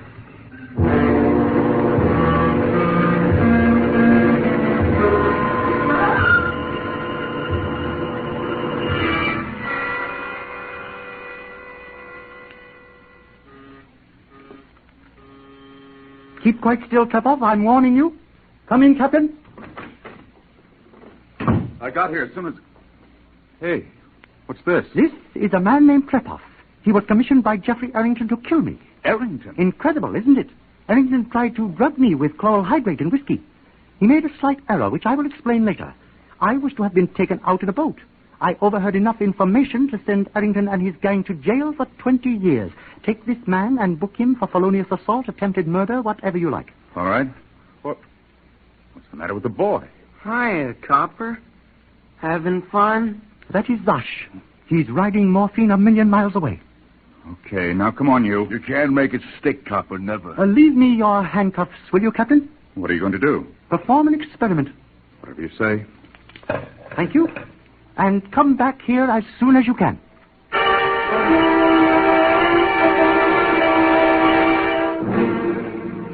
And then began the heartbreaking vigil. The boy dozed on the floor alone in a world of drugged enchantment. I tied his feet together, restrained the thin wrists with Beresford's handcuffs. By the time the captain got back, Zosh was conscious, normally defiant and belligerent. Think I'm going to spill anything? You guys are nuts. We've got lots of time, Zosh. By 5 a.m, he was white-faced and pleading. Listen, Moto. I've got 2 decks with me. The 3 of us can jump together. Come on, Captain. There's a needle in a box in my pocket. Please. No, Zosh. No. By 7, he was crying. By 10, he was screaming. By noon, he was suffering unbelievably.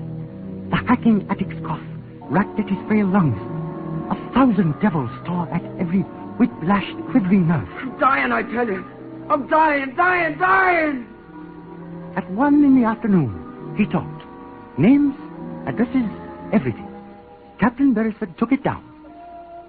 And then, because we were afraid complete withdrawal might kill him, we called a doctor.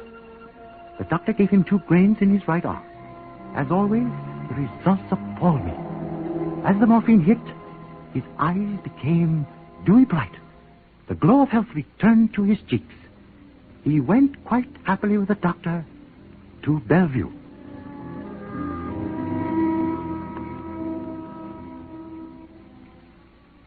I wish every kid in America could have seen that. If they knew what it could do, they'd... It's so rotten. Yes. Well, take 20 men to the Long Island house. You'll catch Dr. Holliston doing the converting. Send another detail to raid the warehouse in the Bronx. Right. Oh, and what about Arrington? Mr. Arrington I shall deal with personally. In the Fifth Avenue house? Yes. He really moves quite slowly. He injured his hip as a boy. I shall step out of the elevator with a gun in one hand and this in the other. What is it, a knife? In Japan, it is the national form of honorable suicide.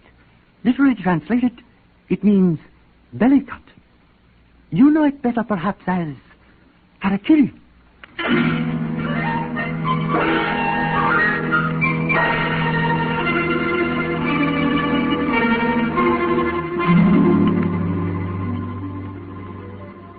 Moto, I'm a cripple. I... Sign it.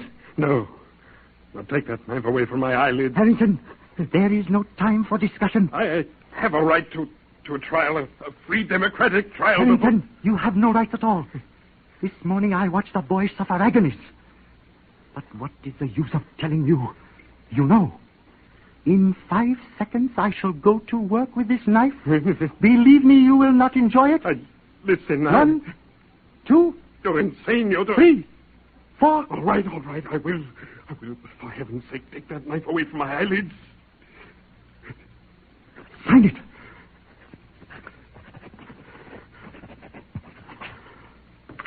Thank you. And now, before I take you to Captain Beresford, one question. Why? What is behind this monstrous inhumanity? You've no idea. Short of pathological insanity, none. I'm a Eurasian. You're what? Yes. I'm surprised you didn't guess. I really look very white, don't I? I'm gifted, educated. But I committed an unpardonable sin. My mother was a Singalese peasant. I knew it. I knew there must be something. White Asiatics forbid my cleaning toilets. They also forbid me to enter their clubs or their homes. Neither white nor yellow nor black. I'm not a European. I'm not an Asiatic. What am I? Tell me. It is so useless to beat against... Useless? It's hell. I'm nothing. The wandering, hopeless, marginal man. Outside of a barefoot, savage peasant girl, there isn't one woman in Asia who would marry me. If I marry a white woman here and take her to Singapore, what do I let her in for? Insults, heartbreak, misery. I want to live in the East. Singapore is the only civilized city in the world, but I can't join their stinking bourgeois club. But, Errington, democracy... Democracy! I spit at it! I hate it! I hate the world! But don't you see it is this... You know how I was crippled. A gang of Malays beat my hip to a pulp in a Singapore street fight. Hate. Moto, you don't know the meaning of the word. And every grain of morphine in the veins of an American boy means one less enemy for communism, and I don't care who the boy is. You must care. I don't, not even for Zosh. Zosh? Zosh is my son!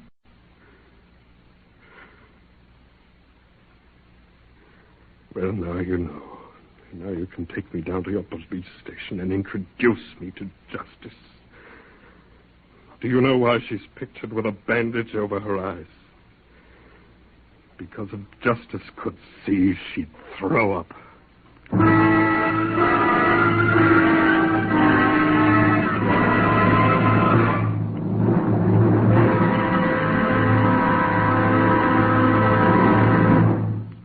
Mr. Moto, we've done it.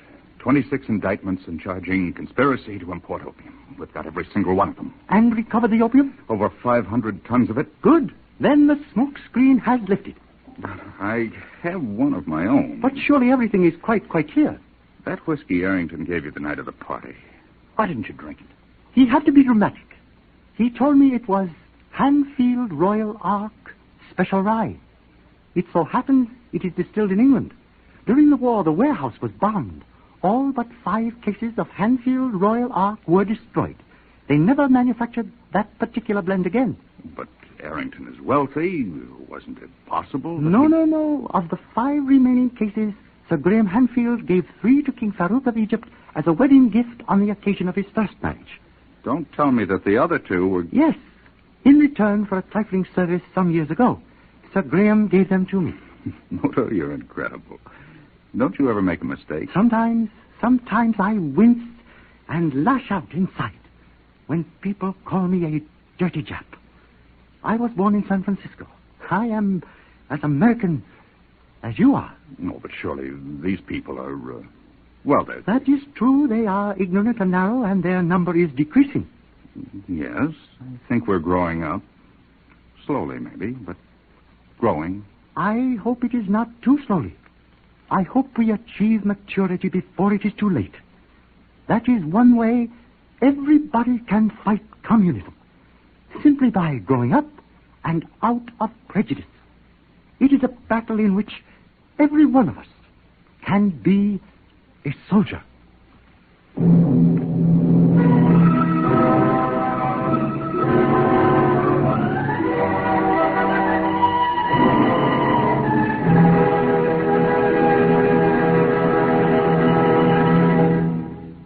You have just heard the world's greatest international secret agent, Mr. I.A. Moto, in Smokescreen. James Monk starred as Mr. Moto. The script was written and directed by Harry W. Junkin, produced by Carol Irwin. Others in the cast were Ross Martin, Bob Haig, Bernard Grant, and Edwin Bruce. The music was transcribed. This is Fred Collins speaking, and here with a preview of next week's story is Mr. I.A. Moto.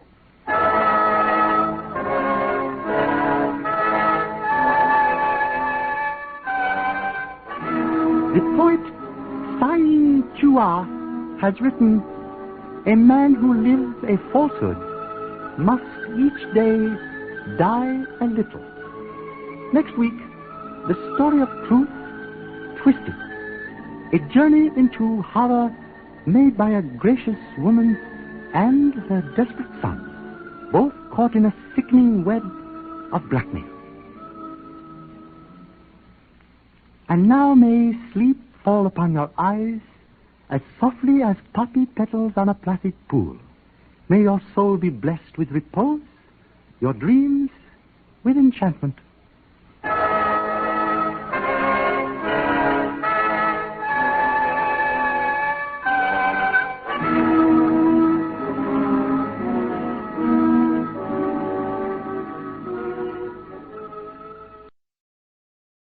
Welcome back. Definitely a very dramatic episode, and it's touched on a lot of hot button topics.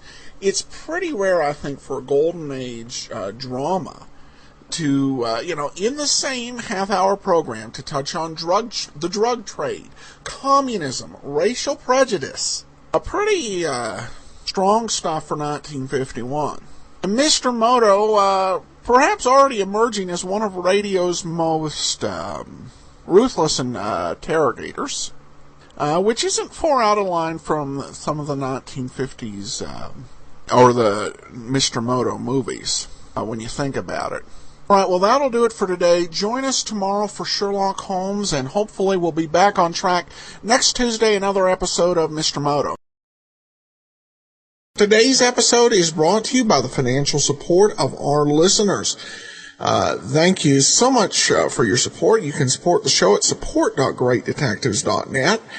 Now it's time for today's episode of Sherlock Holmes with special guest star Orson Welles, The Final Problem. It is with a hip.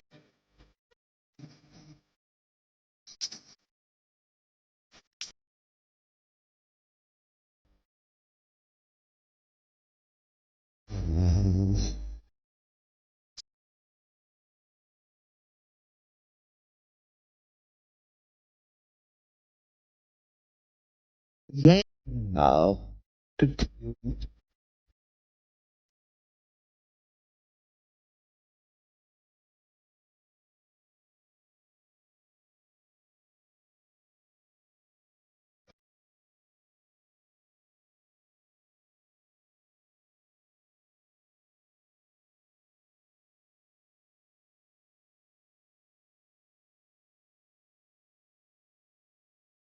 was.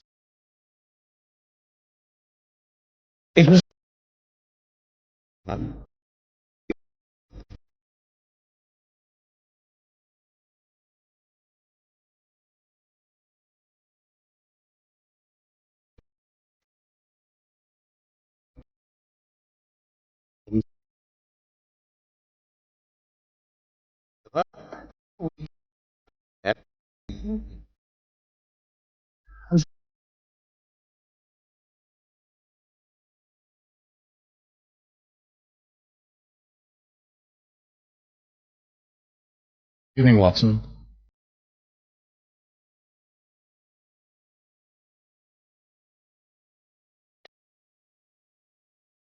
Right.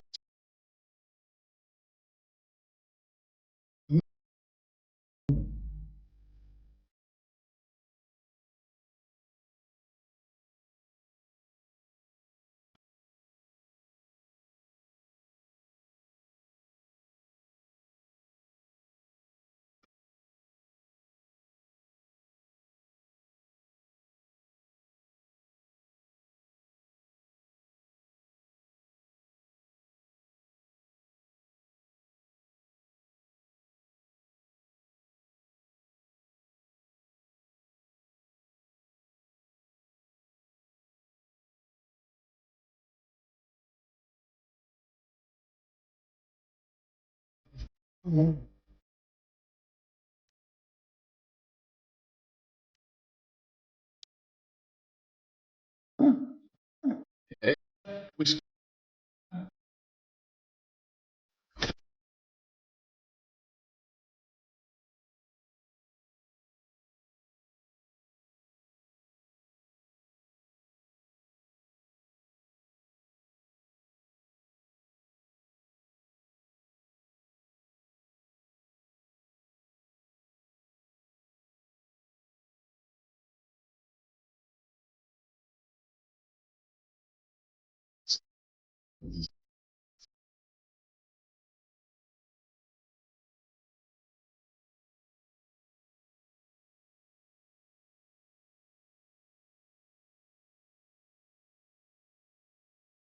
is not until even now the chance. Oh, I shall have him, Watson. If I live.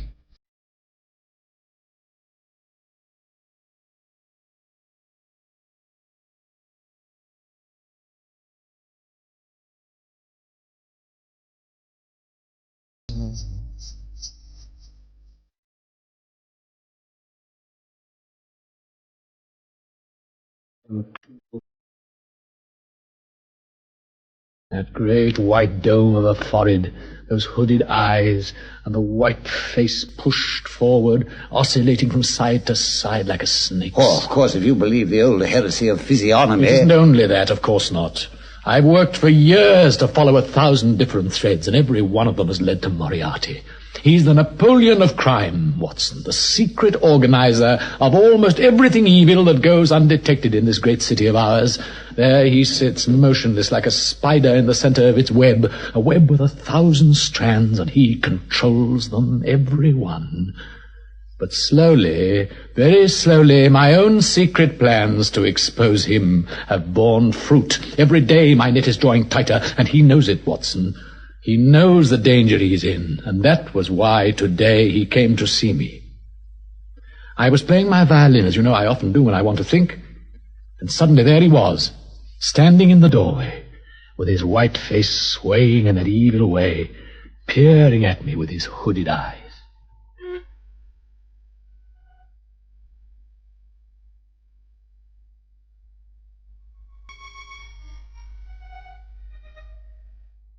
Good morning.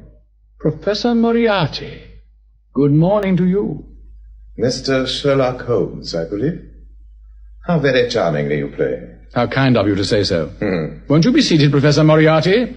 I can spare you just 5 minutes. Singularly good of you, thank you. I will sit down.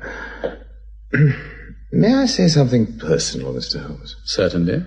Well, I'm surprised to discover that you have rather less cranial development than one might have expected. Whereas you, on the contrary, have rather more than I had imagined, Professor. You will recollect, I am sure, however, that Beethoven's outdid us both. However, our personal characteristics are hardly relevant to the present situation. What have you really got to say to me? Well, perhaps I only suggested, of course, perhaps it is a dangerous habit to finger loaded firearms in the pocket of one's dressing gown, Mr. Holmes. Evidently you share that dangerous habit, Professor. I see that you keep your hand in the pocket of your morning coat. Supposing we lay our pistols and our cards on the table. By all means. I was about to suggest it myself. I see you favor the Mauser type, Mr. Holmes, and without a silencer. You must permit me to present you sometime with one of these small devices of my own design. They're quite convenient in avoiding unpleasant noise, you know. How very kind of you, Professor. You must ask the hangman to deliver it to me as your last request. You evidently don't know me, Mr. Holmes. On the contrary, I think I know you better than you know yourself. I wouldn't take up your gun again, Professor. I've already got you covered with mine. So I perceive, but I assure you it was only to give a harmless demonstration. Of the silencer? Of my own small accomplishments as a marksman, Mr. Holmes. I've read in those accounts of Dr. Watson, that somewhat bovine, but I beg your pardon? No doubt amiable friend of yours, that those marks on the wall there are made from your indoor revolver practice. Quite so. The initials there, V.R., Victoria Regina, God save Her Majesty. Now that I see them, it seems perhaps that they're not quite as symmetrical as they might be. One side of the V is a little short, I think. Permit me to correct the slip. Admirable, Professor Moriarty. You were perfectly right, of course. That little mistake has now been rectified. I would like, however, if I may, to improve upon it. Your bullet mark is perhaps a shade smaller than my own. Permit me... Admirable, Mr. Holmes. Yes, precisely above your own mark, Professor. The exact spot, I think. No, pray don't look alarmed. My good landlady is quite accustomed to that noise. We shall not be disturbed. I'm very glad of it, for what I have to say is not without importance, Mr. Holmes. Shall we stop our fencing and begin? By all means, if you will permit me first to correct one statement that you made just now. Well, sir? With reference to my friend Dr. Watson. I'm afraid I can hardly permit the adjective bovine. Oh. In his accounts of my humble exploits, he's been good enough to exaggerate my own achievements and has always been unduly modest about his own. He is a most upright and honorable gentleman, Professor, and very close to my heart. You may say what you will about me, but I can allow no derogatory words about him. Very well, Mr. Holmes. I apologize. We...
Where about you?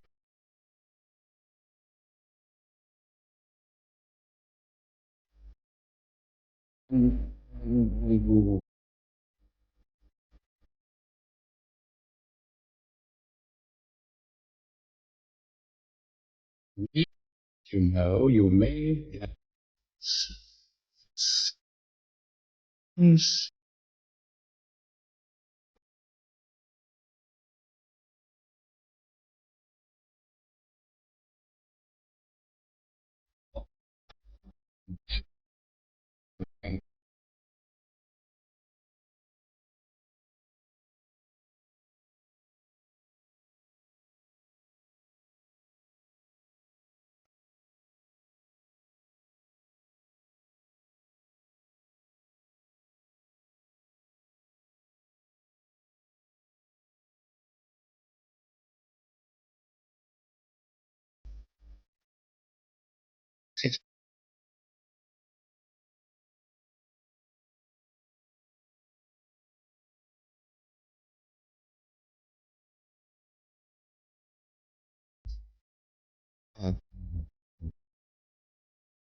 Yes.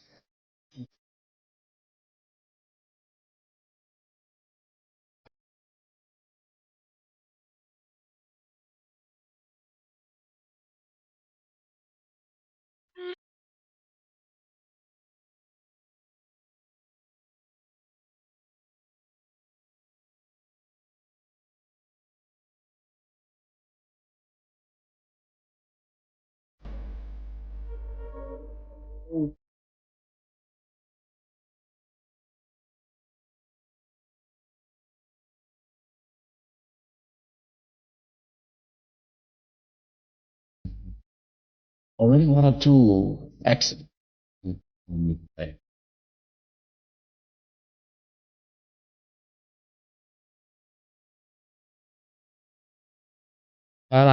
I low. Are you able to meet up?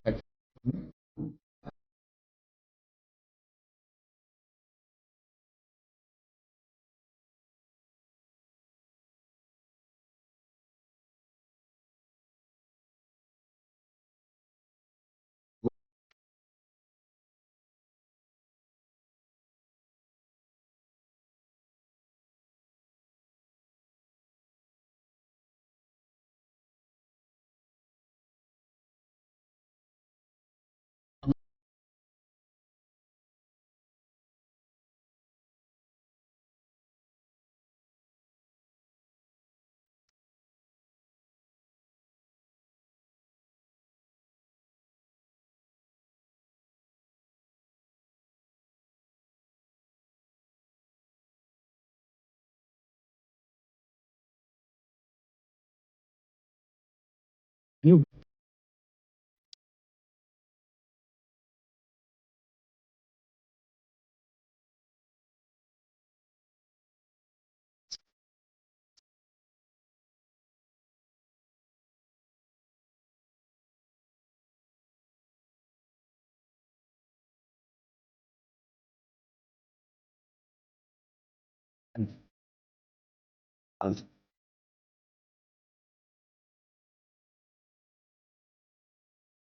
I was infected myself with something of his own inner excitement and sense of menace. I took the hansom and then the brougham, with its massive hooded driver. I said nothing to him, as I was instructed, and he never spoke to me. A moment later, we were rattling to the station. There he left me and drove off without a further glance, his face still hidden.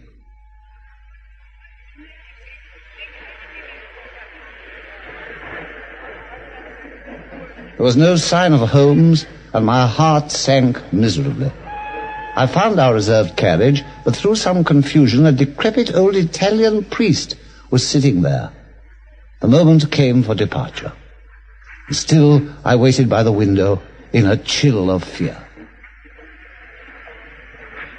Scusa, signor. Prego. Yeah, I'm sorry, Padre. I don't speak Italian. Nor do I, Watson. Good heavens, Holmes. No, quiet, man. This is no laughing matter. Not yet, anyway. There, look. You see? Stop the train! It's Moriarty himself. The tall man? He'll never do it. Stop the train, I say! Let me go, you fool! All you're in you!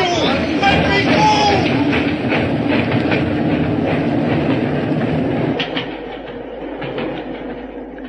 Even the great Moriarty himself is helpless against the British railway system, Watson. Well, it gives us an hour's respite, at least. But how did he know where we were? By watching you, I expect. But I did everything you told me. Wait, Holmes. The driver of the brougham. Well, what about him? He was muffled. I didn't see his face. It must have been one of Moriarty's men. My dear Watson, it was nothing of the sort. It was my brother Mycroft, shaken for once out of his armchair at the Diogenes Club. Good heavens. The thing is serious, then? Of course. But at least we have an hour, and I can use it to take off this disguise and think things over. But we've escaped him altogether, surely, since the train connects with the boat. My dear fellow, you evidently don't realize even now that Moriarty is an opponent on practically the same intellectual plane as myself. Do you really imagine that if I were the pursuer, I would permit myself to be baffled by so slight an obstacle as an express train? What'll he do, then? What I should do, engage a special. But it'll be too late even then. By no means. We stop at Canterbury, don't forget.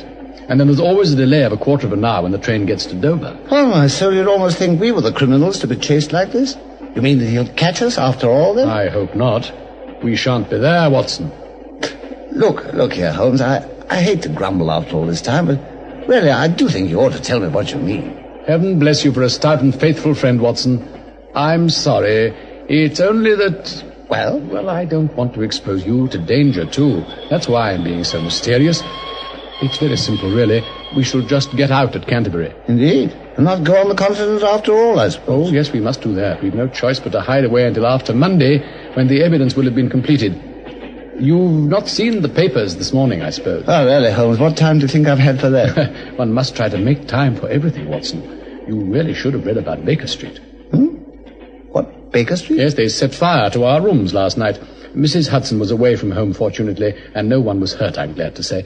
They thought I was there, of course. Upon my soul, the thing's intolerable, Holmes. Yes, only till Monday, Watson, and by then we'll be in Switzerland. We'll make a cross-country journey from Canterbury and take the other boat from New Haven to Dieppe. Unless, of course... What? Our friend the professor deduces what I would deduce and gets off at Canterbury himself. That would truly be a coup de maître. He surely never would. Well, I rather doubt it. There are limits even to his intelligence. No, I think we are safe enough, old friend. And now there's time for a pipe, I fancy. Won't you join me, Watson?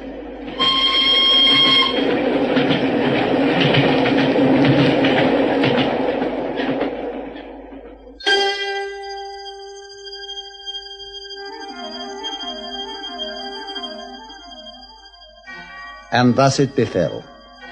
As we hid behind a pile of luggage at Canterbury, we saw the single carriage of the special go thundering past us. And so we made our way across country and at last reached Switzerland. It seemed we had eluded him.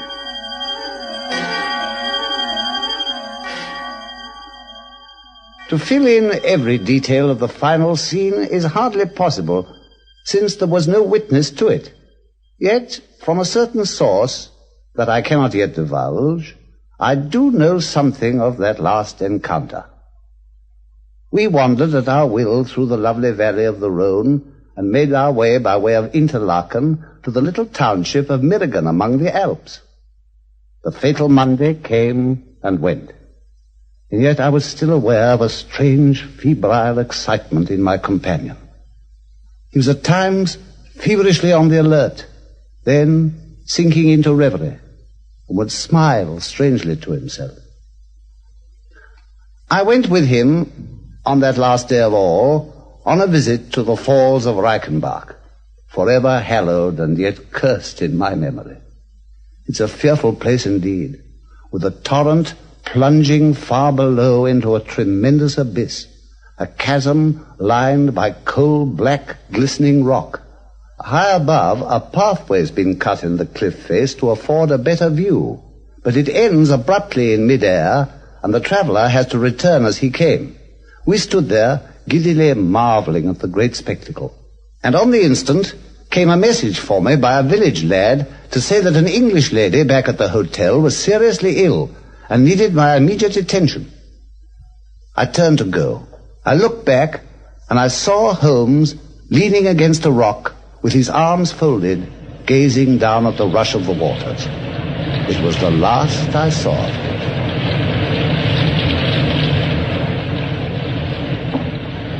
Is that you, Watson?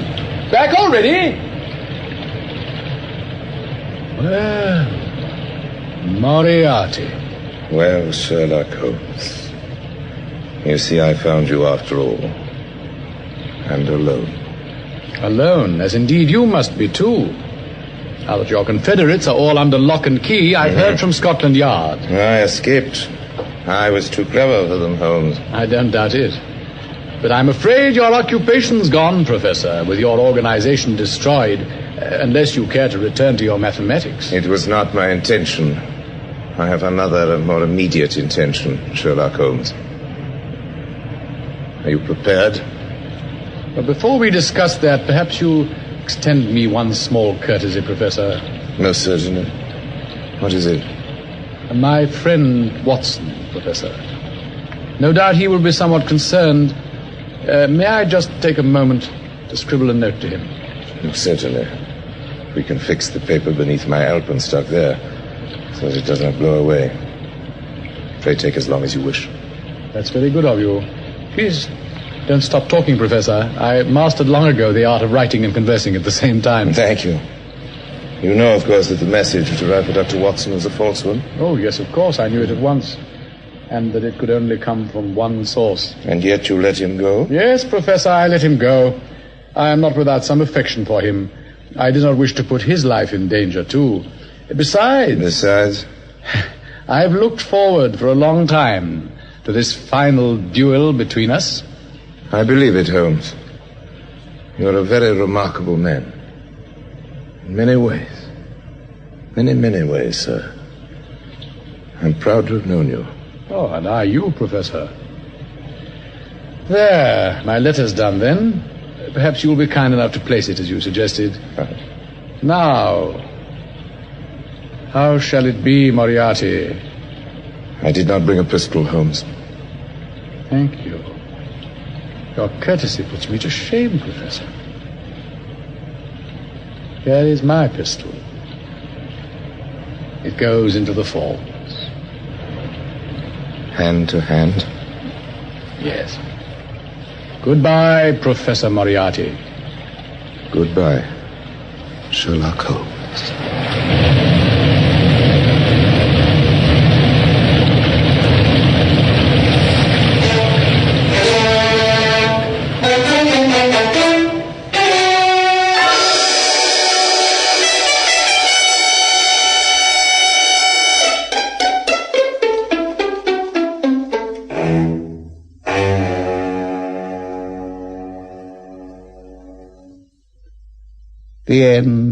The end.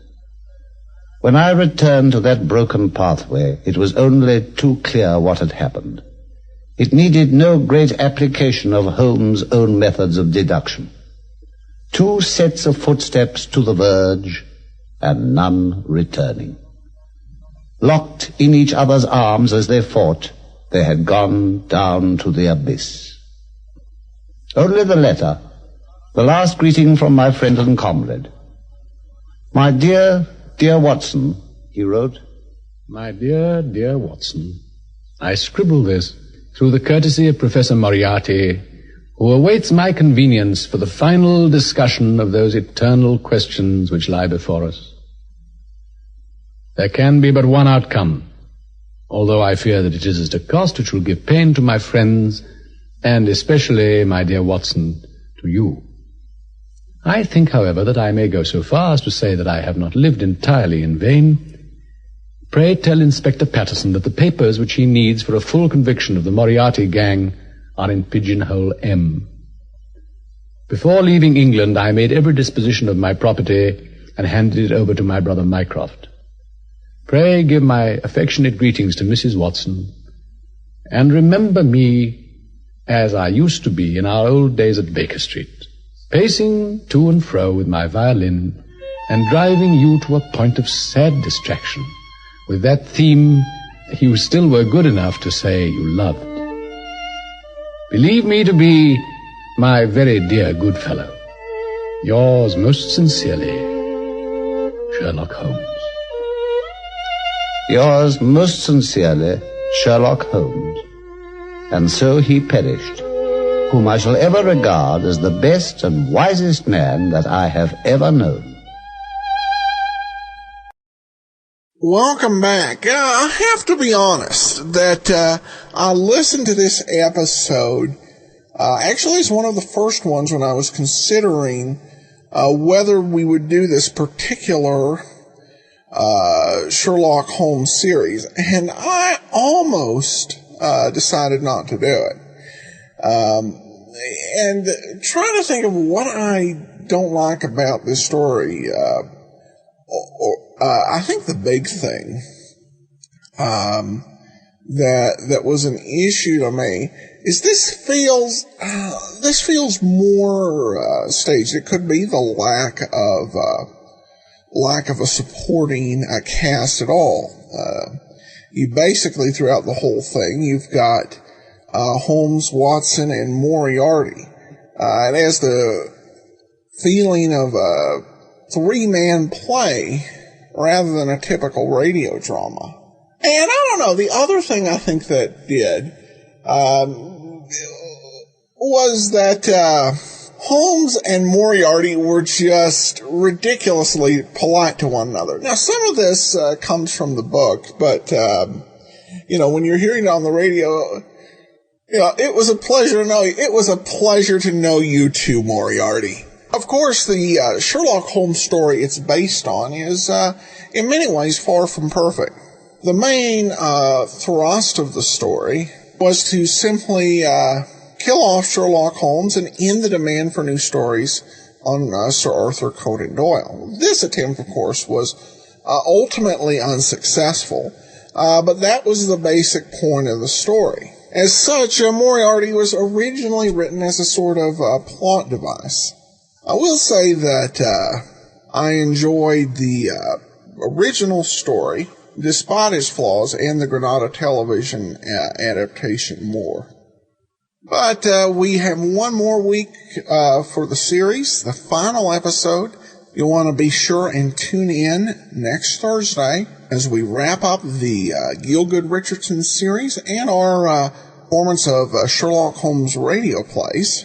On the bright side, we should have plenty of Sherlock Holmes video specials in the future, but last two radio plays, next week's the last one, so want to be sure and listen to that. Well, today's episode is brought to you by the financial support of our listeners. Thanks for your support, and you can support the program at support.greatdetectives.net. Now it's time for today's episode of yours truly, Johnny Dollar, the Lansing Fraud Matter Part 5, and coming up after Johnny Dollar, we'll listen to Part 2 of The Widow Was Willing. From Hollywood, it's time now for Johnny Dollar. Jim Carter, Johnny. Anything on Hillary Franks? He just telephoned me 2 minutes ago. What? I'm on my way to meet him now and try and make a deal. I told him if he'd give me a statement about the attempt to fraud worldwide on Lansing's $50,000 policy, I'd do my best to have them drop charges. Well, you didn't make any promises, Johnny. I couldn't make any promises, Jim, but I'll do my best to see that the charges are dropped if he gives me that statement. Well, if he gives you that statement, I'll help you. Where are you meeting him? At a place near here. He knows every cop in the area is looking for him. Yeah? Be sure he doesn't give you a bullet, kiddo.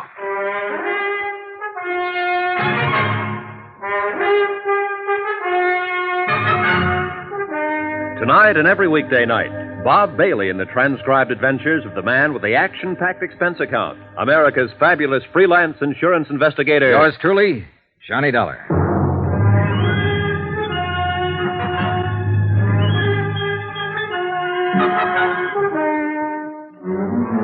Expense account, Submitted by Special Investigator Johnny Dollar in Tucson, Arizona to the Universal Adjustment Bureau, Home Office, Hartford, Connecticut.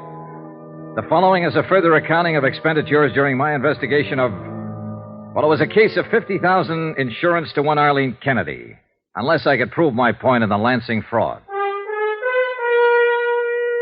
Expense account item 10, $10, cab fare from my hotel to the Mission San Javier to talk to Hillary Franks, the insurance agent with no future ahead. I used a taxi cab instead of my rented car because I didn't want to waste time searching around for the mission. It was a few miles outside of town over rough and broken desert roads. An ancient missionary church standing stark against the moon-filled night. Here we are, mister. Good. Here. Keep the change. Don't you want me to wait for you? No, I'll get back okay. Not many places to call a cab from out here. Yeah, I know.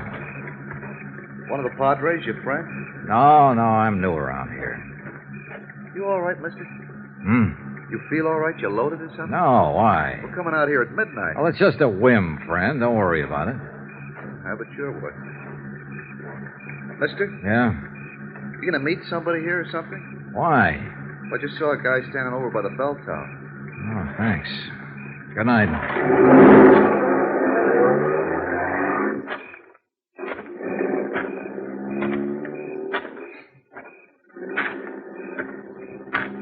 Over here, Mr. Dollar. Careful, Dollar. Hillary Franks had a .38 pointed right at my chest. In the bright moonlight, I could see that he was still wearing the same clothes he'd had on 2 days before in his office. He needed to shave, and judging from the circles under his eyes, he hadn't slept much. He was pale and shaken. The gun wobbled in his hand. Anybody with you? I came along. Did you tell anybody you were meeting me? Jim Carter. He's been working the case with me. Did you tell him where? No. Hey, look, you don't need that gun, Franks. Put it away. I just came here to talk with you. All right. Thanks. Want to smoke? Thank you.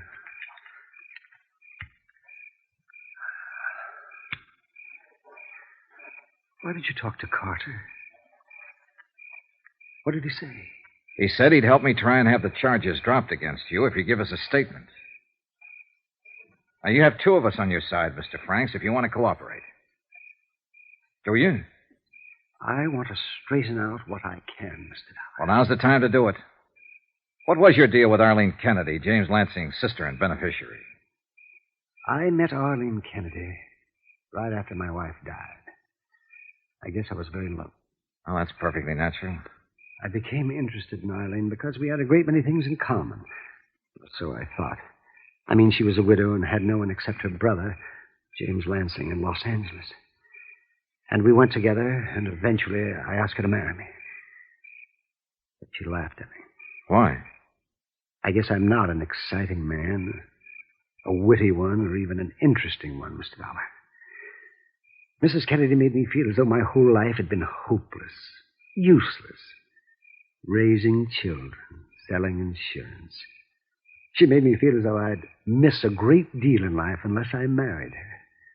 What is it? What do you want from me? What do you want from life, I'd ask her.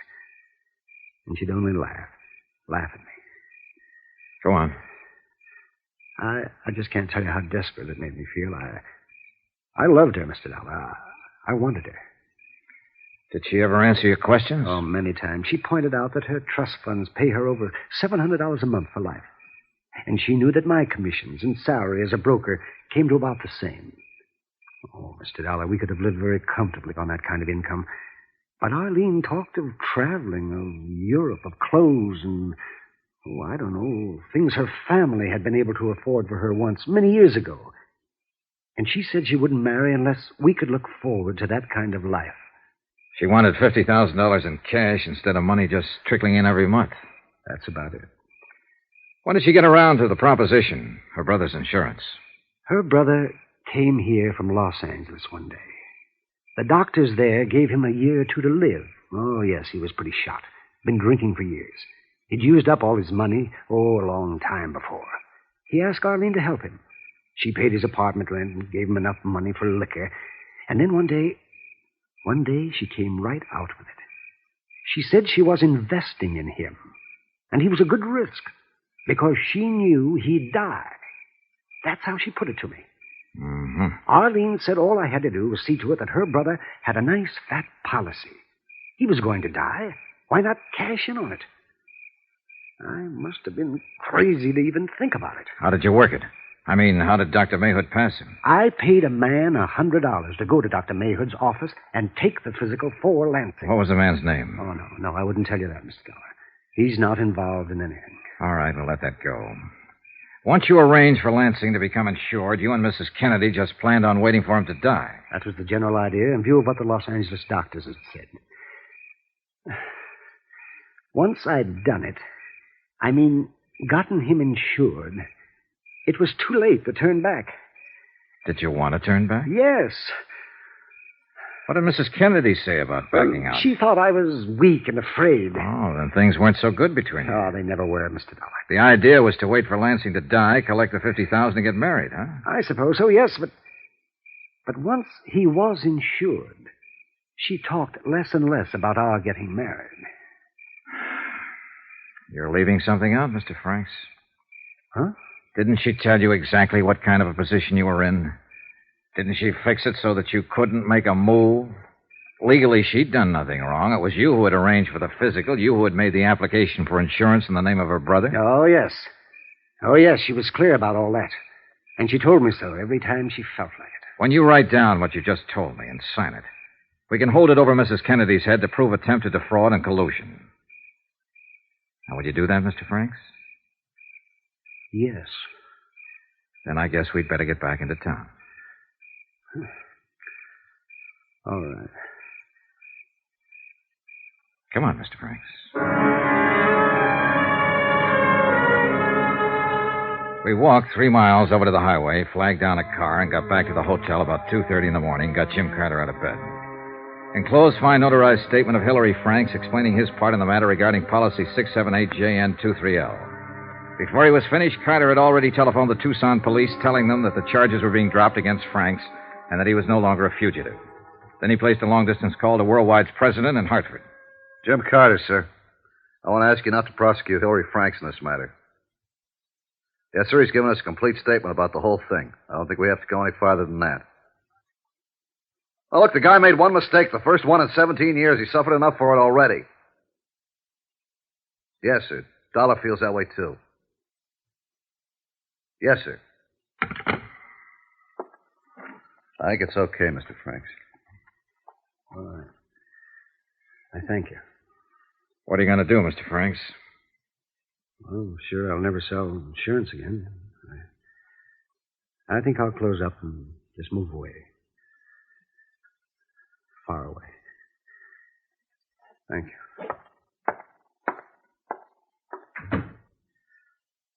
Poor guy. Oh, let's clean up the rest of this and get out of this town. Sure, Johnny.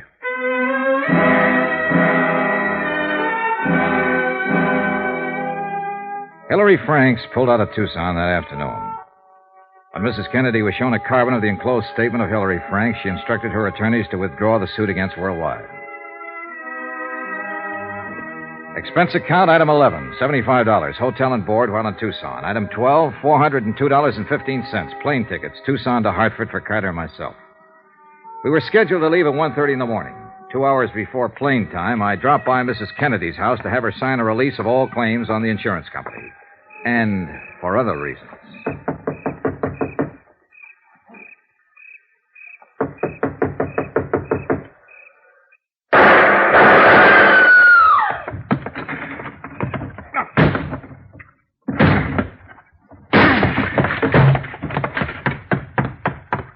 Help me, Mr. Dollar.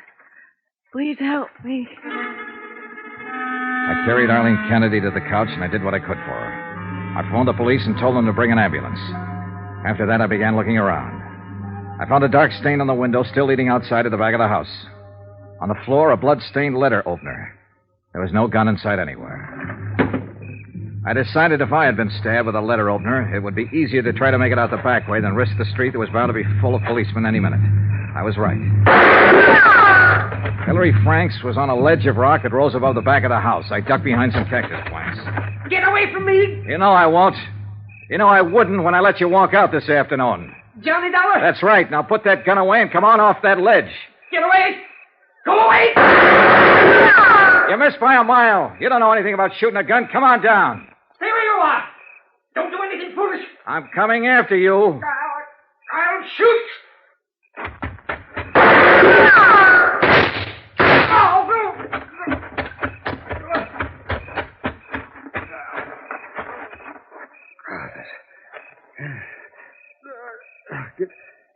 Good shot, Dollar. Can you walk? No. Why did you do it, Mr. Franks? I came back to see her tonight. She laughed at me, said if we had gotten the insurance money, she was planning to run away with someone else. Oh. She just used me all along. Mrs. Kennedy was dead when the police got there. Hilary Franks died en route to the receiving hospital. Item 13, $15, hotel. One more night in Tucson. Expense account total, $1,121.13. Yours truly, Johnny Dollar.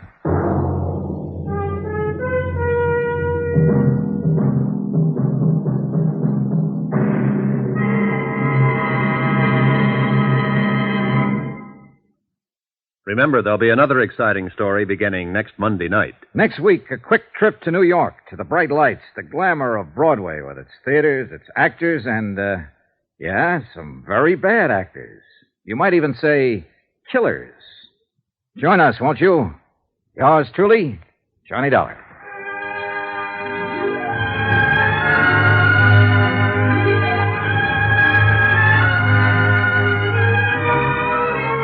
Yours truly, Johnny Dollar, starring Bob Bailey, is transcribed in Hollywood. Written by John Dawson, it is produced and directed by Jack Johnstone.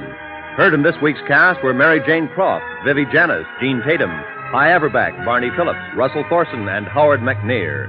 Musical supervision by Amerigo Marino. Be sure to join us on Monday night, same time and station, for another exciting story of Yours truly, Johnny Dollar. This is Roy Rowan speaking.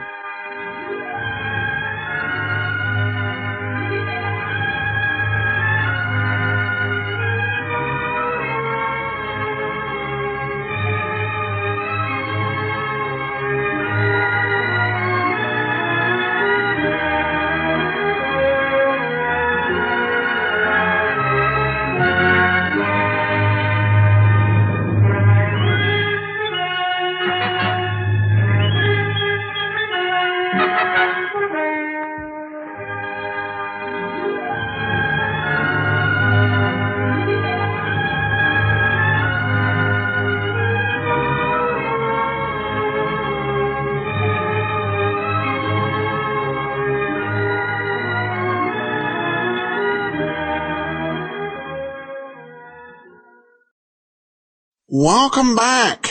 Not one of my favorite serials. I thought it wasn't bad. It was kind of involved, but you got the feeling that we really needed that shooting to happen at the end, or we wouldn't have much of a story overall in terms of a detective story. You know, he signs the statement. She goes ahead and gives up on the claim, and that would have been that. Not a whole lot of drama. Tacking on the shooting kind of was necessary for a plot point, but kind of a stretch from a story point. This is an adaptation, actually, of a John Lund story. It was based on the Chicago fraud matter, which originally aired February 6, 1953. And we played it for you 18 months ago in episode 0560. I should also mention before we get into our Carter Brown story that you will not have a story about Broadway, as that story, the Nick Shern Matter is really a great Christmas story. So we're going to skip over it for now, and we'll come back to it at a more seasonally appropriate time in 6 months. All right, well, let's go ahead and take a listen to our second program, The Widow is Willing.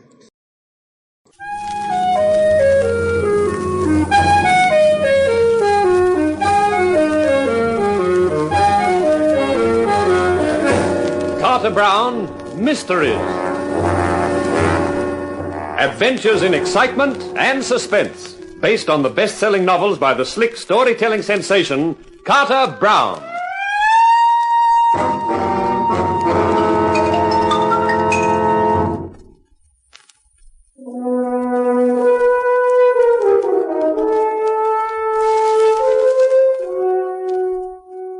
Have you ever woken up in a bedroom in the middle of the night and heard a weird, whispering voice, switched on the light, and found the room empty?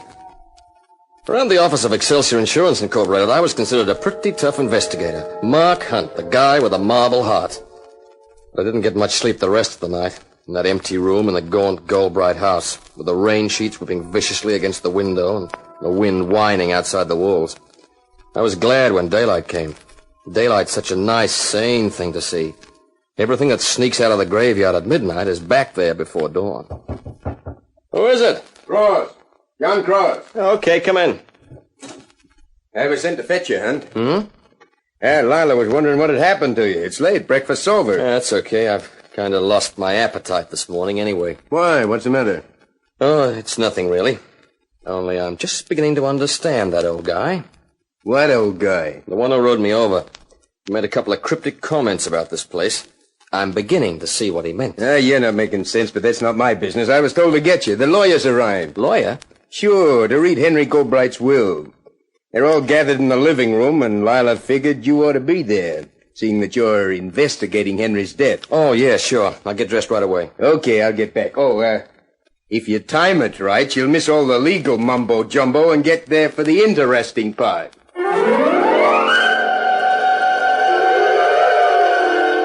John Cross was right. By the time I crept quietly into the living room and took a seat, the legal eagle, a lean, lifeless-looking bird, was getting down to business. Before reading the section concerning the actual beneficiaries, I must say that I did my utmost to dissuade Mr. Goldbright from the course he took.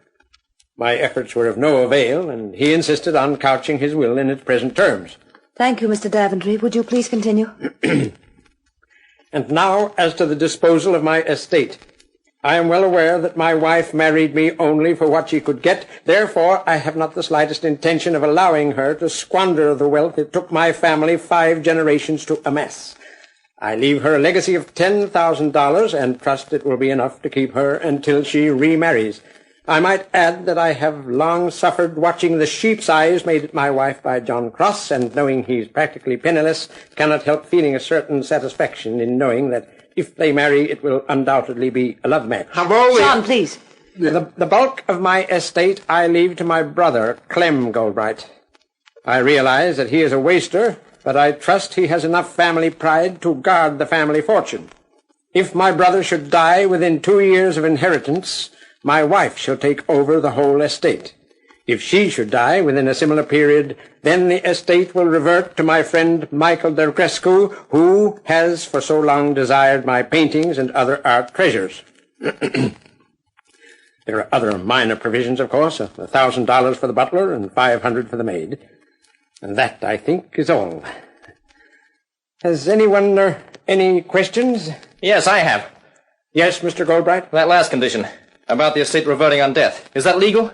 Can it be contested? Contested? Certainly not. It's a perfectly legal procedure. But don't you see what it means? If Henry was murdered, if his fall wasn't an accident, it means there's a killer in this house. And that will is an open incitement to murder. Come, Mr. Goldbright. Aren't you letting your imagination run away with you? If I'm found one morning on the jetty like Henry was, that'll be a comforting thought.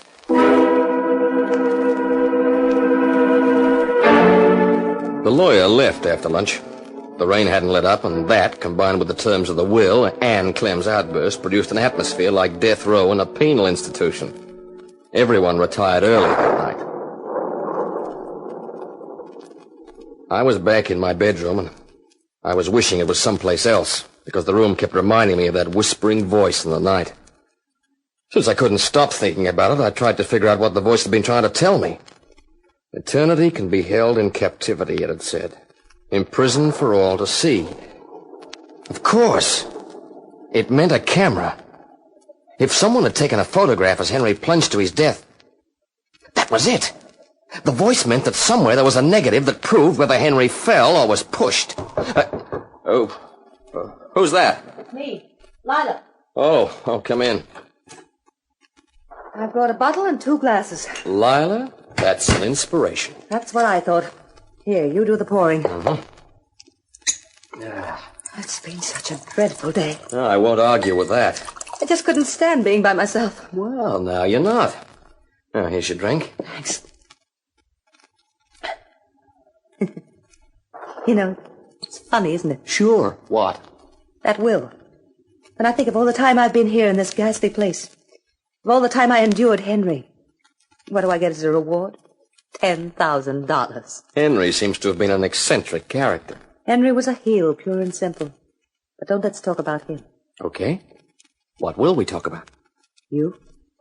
You and me. That sounds an interesting subject. I like you, Mark. You're my idea of a man. I haven't known a real man these last few years. Is that a very awful thing to say? Let me think about it. No, I don't think it is. I'm bad. I wouldn't like you to think I'm awful. I think you're beautiful. Mark, the lights. They've gone out. Yeah. Mark! In the doorway. That figure. It's Henry! As Lila's body collapsed to the floor, every hair on my head stood on end. In the doorway, bathed in an unearthly light, was the figure of a man with gray hair and a gray mustache. I grabbed for my gun. The figure was in front of me, but the laugh came from behind me. I whirled round, and when I turned back for the door, the figure was gone. I was heading for the door when I heard the voice again in the darkness. Now, do you believe? Will you listen when I tell you that the secret of my death is held for all time, imprisoned in emotion, waiting to be found? Seek, and you shall discover. Then suddenly the music stopped and the lights came on. I looked at my gun and then at Lila on the floor. As I picked her up and placed her on the bed, she stirred. Mark. Oh, it's okay, Lila, it's okay. Did you see him? I saw something. It was Henry, back from the dead.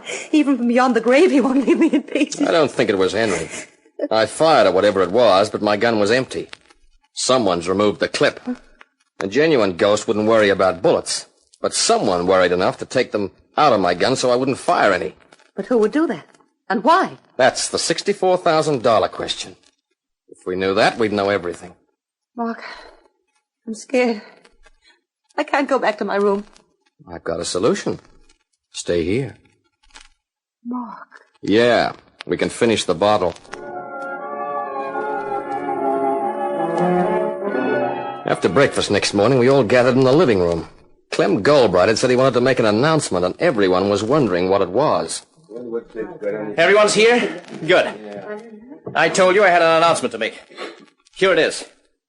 You all heard the terms of the will yesterday. You all know that World's End and everything that goes with it is my property. There's no need to gloat. You also heard me say what I thought of the will. Nothing more nor less than an open invitation to murder.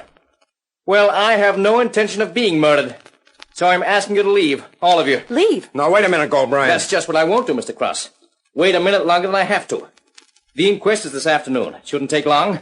With no evidence, the verdict will be accidental death. And I'm asking you all to leave by tomorrow. The launch will be waiting for you at 10:30 in the morning. But, Clem, that doesn't give us much time to pack our things. I've got all my clothes. Come on, the low-down nasty... You can call me all the names you like, Cross. You might have some consideration for Lila, even if not for the rest of it. The only person I'm considering is me. I'm sorry. 10:30 tomorrow morning. That's final.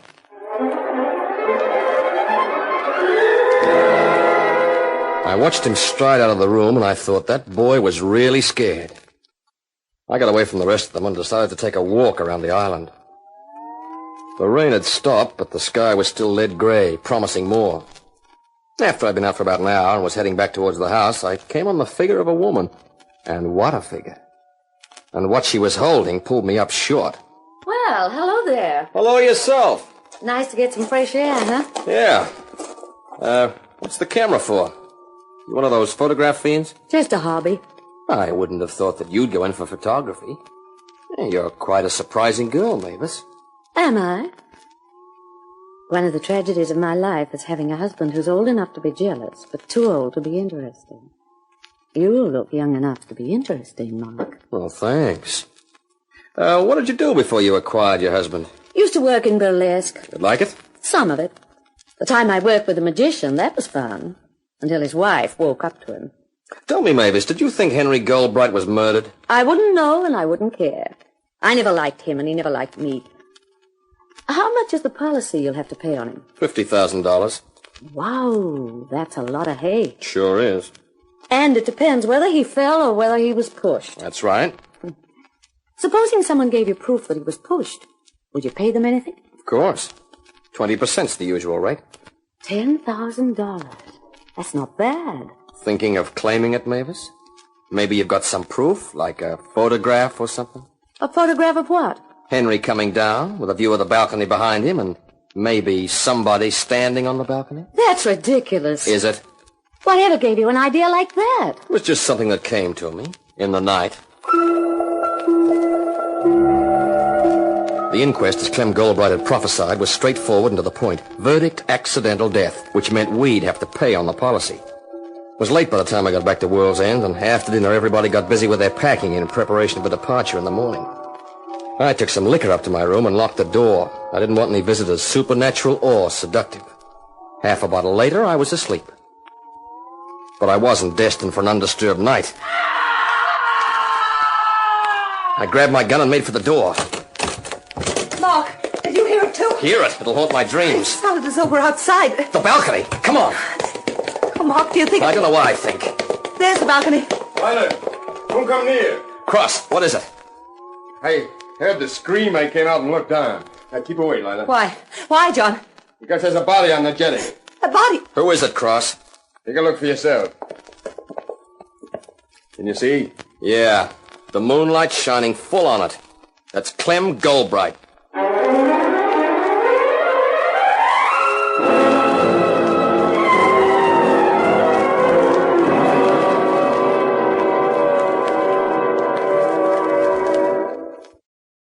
Welcome back. Well, I can't say I feel a lot of sympathy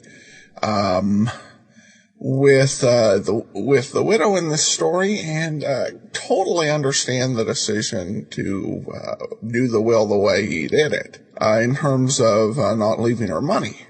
The problem with the heir was he was really a little too slow about getting folks out of the house. So now we have a real mystery to deal with, and we'll see how it starts to work out. Be sure and listen next week for part 3. Johnny Dollar begins a new serial on Monday. Well, I do want to let you know that all I needed to know I learned from Columbo, in which I examine the life and careers of 7 great fictional detectives, is still available as an ebook for Nook, Kindle, and iPad, and also as an audiobook at audible.com or in the iTunes store.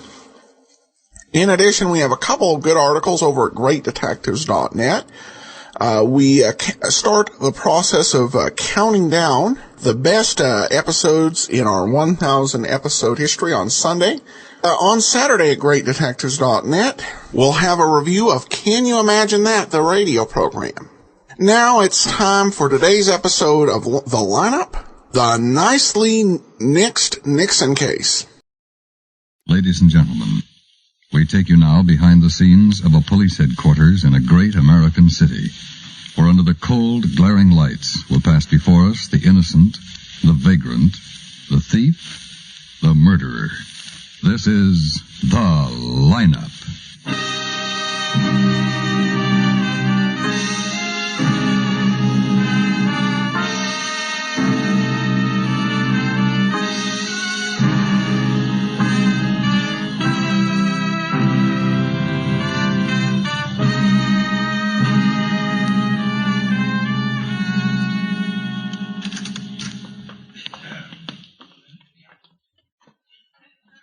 Lieutenant. Yeah?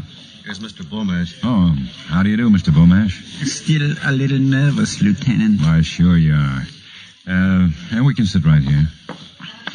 This isn't exactly the kind of day I want to remember. Need me, Lieutenant? No, thanks. I'll see you then. Goodbye, Mr. Beaumash. Oh, goodbye, Sergeant. I wish you had been at my place this afternoon when it happened. So do I. Mr. Beaumash, we picked up a couple of men in the neighborhood that you might recognize. Now, just take your time and look them over. I do my best, but you know how it was. Yes, sure. May I have your attention, please? Isn't that the officer that was with you? Yeah, Sergeant I'll Graham. explain the lineup to you. Each of the suspects you will see will be numbered. I'll call out the number, their name, and charge.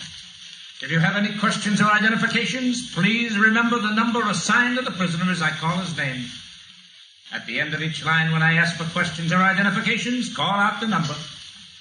If you're sure or not too sure of the suspect, have him held. The officers who took your name will assist you. They're seated among you. When the prisoners leave here, they are sent to the washroom and dressed back in their jail clothes.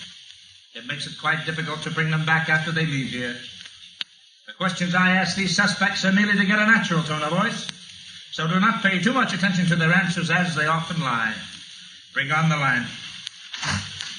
All right, boys, come on. All the way over to the end of the stage. That's it. Keep it moving all the way.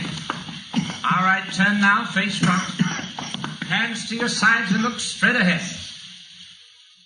All right, number one, Joseph Schmidt's robbery. Tell us where you live, Joseph. Dallas, Texas. Louder. I mean here in town. Speak up so the folks can hear you. How about it, Mr. Beaumash? No, he is too You're in tall. a car? No. Were you carrying a gun when you were arrested? Yeah. Well, tell us the make and caliber. Smith & Wesson 38 revolver. You guys got it. 38 Smith What do you & friends Wesson. call you?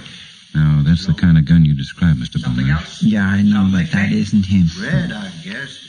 Pinky. How about Orchid? Anyone ever call you Orchid?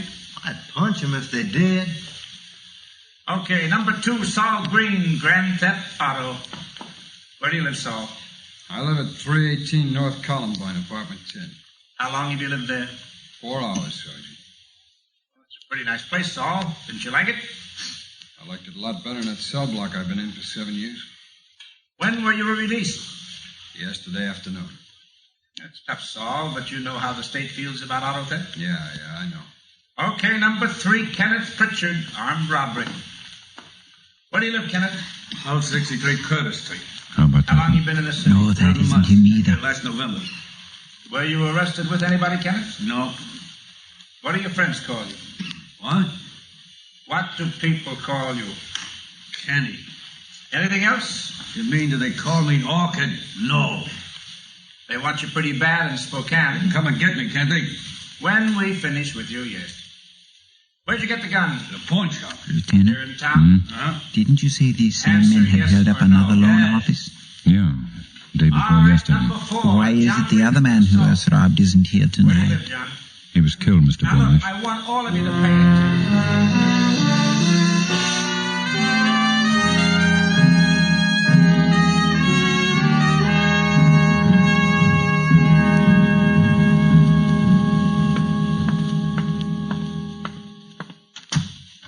Hi, Matt.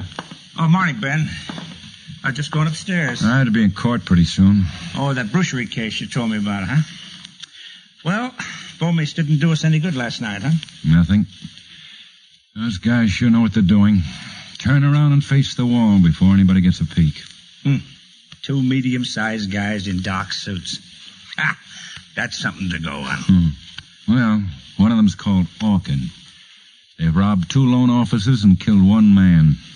We've got to stop them, Matt. $1,280 in 4 days. Hey, you want one?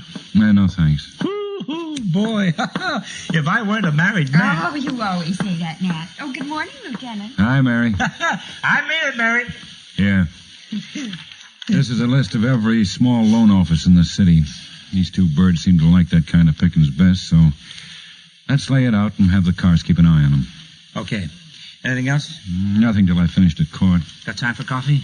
No, thanks. I want to go down the hall for a minute. Okay. What time? Oh, noon. District 47. All right, I'll pick you up there. Fine, man. Hey, that new suit? Yeah, you like it? Yeah, sure good looking.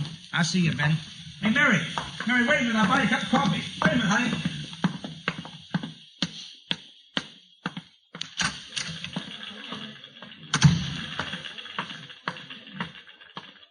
What's new, Ben? Hi, Ted. I wonder if you... hold it, Ben, hold it. All right. Just fill this out right here. Last name first. Oh, wait. Is pencil all right? You better use this pen. Oh. I'm sorry. What was it, Ben? Turn up anything in the Monica files for me? That was Orchid, wasn't it? Yeah. Hold on. Frank worked on it last night. Sure. It was Guthrie, ain't it? Yeah. Oh, auto theft. At Nixon, isn't it? Yeah, Bill Nixon, Sergeant. Well, it's lieutenant now. Oh, well, congratulations. Thanks. When'd you get out, Bill? 2 weeks ago. Just came in to register like the law says all of us felons got to do. Oh, getting along all right? Yeah, I'm doing okay. Got a job? Oh, I'm looking around. 3 years away, and a guy's got to look around a little bit, you know. And kind of get used to things again, you know. About 4 possibilities, Ben. Here they are. Frank pulled a 5-10 on all of them for you. Well, that's good. I'll take them upstairs later. Look, I'd like a make and want on these 10 guys here. The loan office jobs? Yeah. I'd just like to check and see what they're up to these days. This afternoon okay? Yeah, that's fine. I have to be in Judge Barr's court right away. Okay, Ben, I'll get someone right on it. Thanks.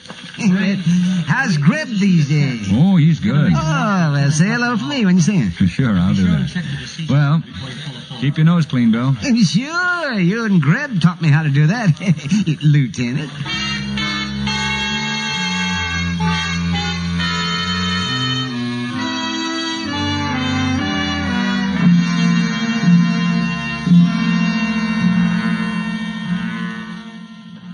Court directs that fact to be entered in the records of the court and declares bail hereby forfeited. Mr. Hawes? Your Honor. If Mr. Bruchery appears at any time within 90 days in this court and can satisfactorily excuse his neglect to appear today, the court may vacate the order of forfeiture. I understand. However, the payment of any expense which may have been necessitated by reason of the failure of the accused to appear will be liable with him. If such forfeiture is not vacated within this 90-day period, summary judgment for the amount of the bond is entered against the sureties and enforced in the same manner as a civil judgment. Ben. Your Honor, my client presented Finished a property bond. Bruchery jumped bail. Please to transfer Haven't been called to a yet. surety bond. Just a moment, Mr. Hawes. Lieutenant. Yes, Your Honor. I don't see any reason for you to remain here, do you, Mr. Hawes? No, Your Honor. Sorry to have tied you up this long. You can go. Thank you, Your Honor. Mr. Hawes, in regard to that property bond, I see no reason. Hotshot came through 5 minutes ago. A loan company in Bellwood got picked off. Same pair? Sounds like him. There was some shooting again. Oh? The office manager killed one of them.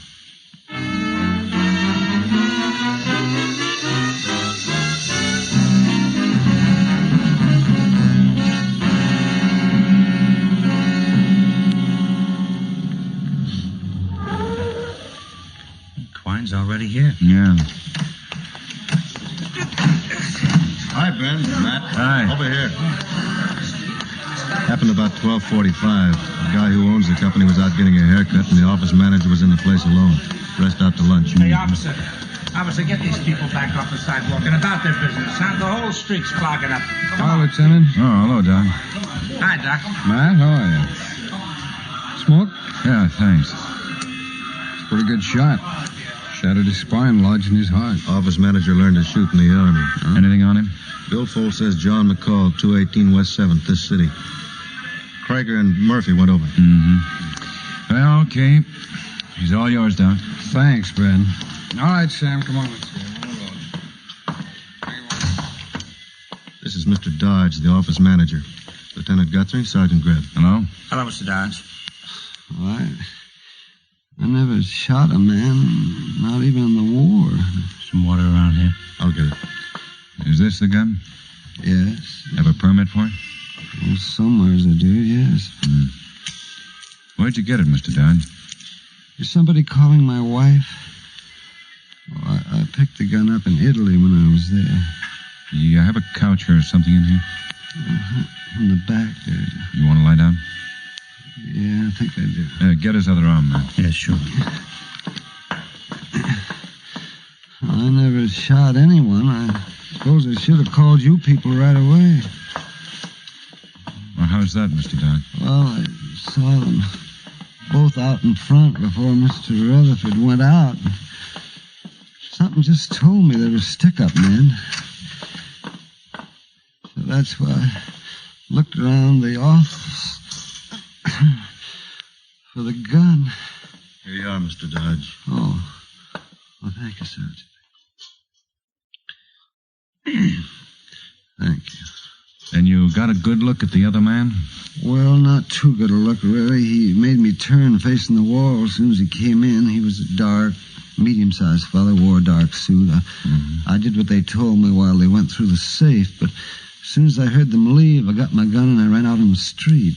They fire back at you? Yeah, well, one of them did, but I hit the one, and he screamed, and he ran a while, and then he fell. Oh, it was terrible. The other one didn't even look back. He just kept running down the alley. I saw him jump in a car, but I didn't get the license. Told me it was a dark sedan, Chevy, year or two old.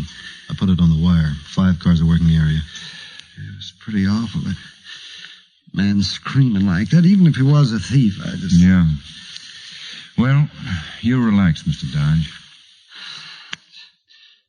Did somebody call my wife? She's on the way.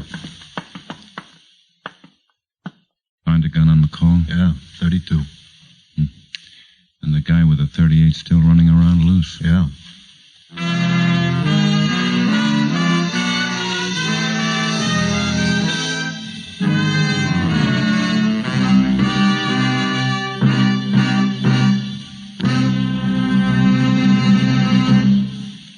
Edmund O'Brien, one of Hollywood's most popular stars, comes from the screen to your radio each Saturday night, appearing in the title role of yours truly, Johnny Dollar. Join Edmund O'Brien as America's fabulous freelance insurance investigator relates his experiences in the CBS radio account of yours truly, Johnny Dollar.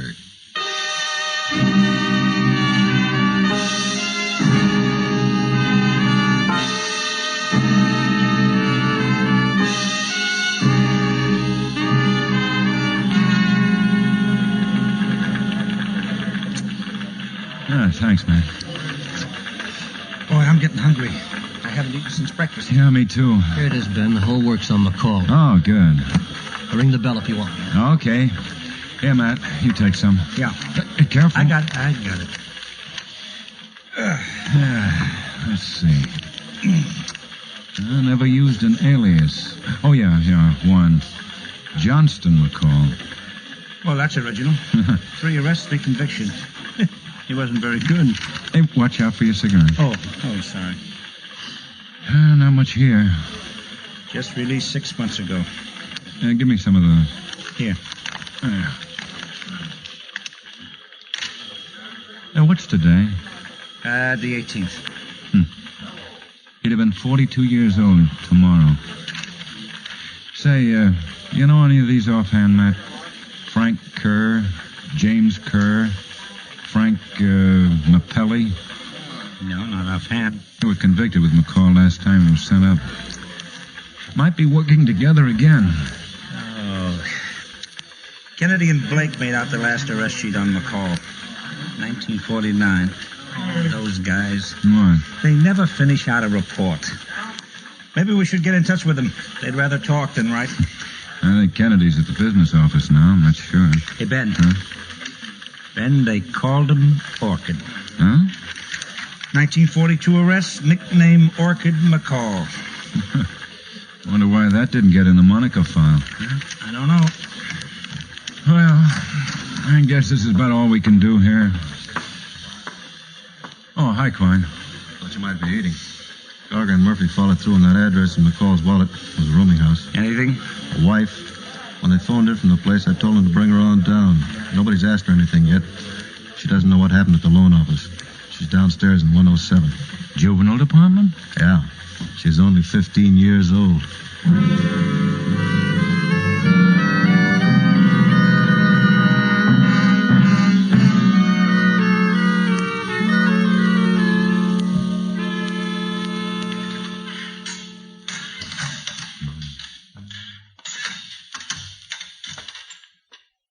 Are you Lieutenant Guthrie? Well, that's right.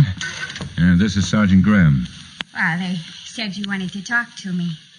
What do you want to talk to me about? About your husband, Mrs. McCall. Wouldn't you be more comfortable if you sat down? Am I arrested? No. Just want to ask you some questions. Here, try this. Oh, thanks. I want a cigarette. Can I have one? Cigarette? Oh. Yeah, sure. Here. If you have him here, I have a right to see him and talk to him. I'm his wife. How long have you been his wife? Almost a month. And you can't make me testify against him. You only give testimony in a courtroom. We just want information. Well, I won't give you that either. I want to see him. He told me all about you, about what you police do. What did he tell you? How you're always picking on him and other people. Have you been picked on? No. Where were you married? Here in town at a justice of the peace. Oh, we had a nice wedding. Did your mother and father consent to it? No. You're supposed to be 18 in this state to get a license. Did you lie about your age? Yes. But do they put you in jail for being in love? Golly. Where's your home? 401 Firestone Street, St. Louis. And what was your maiden name? Judy Hodges. Parents' names? Mr. and Mrs. Albert Hodges. Let me see Johnny. How did you meet John McCall? At a dance. At a dance here in town someplace? At a dance hall. How long ago? 2 months ago. Meet many of his friends? Some. Well? There was a man he called Sam and another one he called Bill. And Sam and Bill who? Sam Granger, and I don't know Bill's last name. Well, golly, I don't know him at all. What does Sam Granger look like, Mrs. McCall? Just a man, sort of tall and thin. And what about Bill? I only met him once. He came by one day last week with his girlfriend. Well, was he tall, short, thin, what? Well, I don't know. Golly, it's just average, about your height. Mm-hmm. Did Bill drive a car? No. Sam? No, but Bill's girl did. She had a car. Last week when it was raining, Bill came by, and then they drove Johnny and I downtown to a movie in it. What kind of a car? I think it was a Chevrolet. Black sedan? Black or dark blue, I don't know. Oh, look, all I know is I want to see... Mrs. McCall, are you sure you never heard Bill's last name? It was just Bill. We got in the car, and Johnny said, "This is Bill and Lena." No last name on her either? No. Where does Bill live? Oh, how would I know? I just saw him that once when Johnny and I went to the movie. What does Lena look like? Oh, I didn't like her. She was almost 35, I think, sort of dumpy and funny looking. But Bill's a pretty nice-looking guy, huh? I thought he could do better than her. Not very friendly, huh? No. Was Bill? No. Did your husband ever tell you that he'd been in prison? Of course he told me. He told me everything about himself. What did he tell you? He said he'd been in prison for a while because of trouble with his draft board. He was in prison for stealing an automobile. Oh, you're lying to me. Well, we have it on our records here, Mrs. McCall. We have no reason to lie to you. Tell me, has Johnny been working at any place since you've been married? No. Well, how have you been living? Oh, he had some saved up from his job. Oh, he had been working, huh? Yes. You know where? No, he's a business representative who represents people. Mm-hmm. Do you know any of the people he represents? No. Well, did he have an office here in town? He told me he closed it. You know where it was located? No. Then he really hasn't worked since you've been married. No, look, we're on our honeymoon. We're going to Detroit next week. Johnny doesn't like living here anymore. He's going to open up an office there. With Bill? Yes, he said he and Bill were in business. He told you Bill's a business representative, too? Yes. I'm afraid your husband's been lying to you, Mrs. McCall. He's never been engaged in any legitimate business here in town. You're the one who's lying. John McCall has a police record as a hold-up man. Been arrested several times in the last 20 years. We think he's been working with another man recently, holding up loan offices around town. Oh, no. 3 days ago, Johnny and his partner killed a man in a loan office. We know it was him. He wouldn't do anything like that. Well, think about it, Mrs. McCall. The record, the way he's conducted himself, his friends, and the information about him we've just given you. He's lied to you from the very first. Look, I want to see him. I want to talk to him and tell him I don't believe anything you've told me. Judy. I won't talk to you anymore, not until I've seen him. Johnny was trying to hold up a loan office today. He was shot to death. Matt? Yeah. Hold on to me, kid. Now, come on, take it easy. Hold on, kid. Hold on. Hold. Take it easy now. That's it. Take it easy. Fine. Yeah, Ben. Why are her parents yet?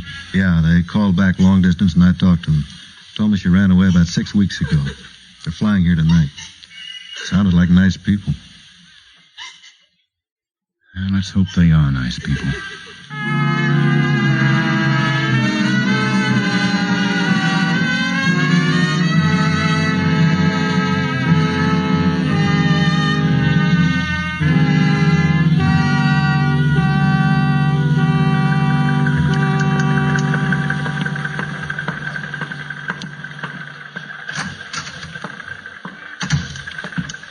Matt. Oh, I guess I fell off. I guess you did. No sense of you sticking around any longer. Why don't you go on home? Oh, Molly's night out with her folks. You want to go to a movie? Oh, gee, I'm sorry. No. Keep it. I'll use this one.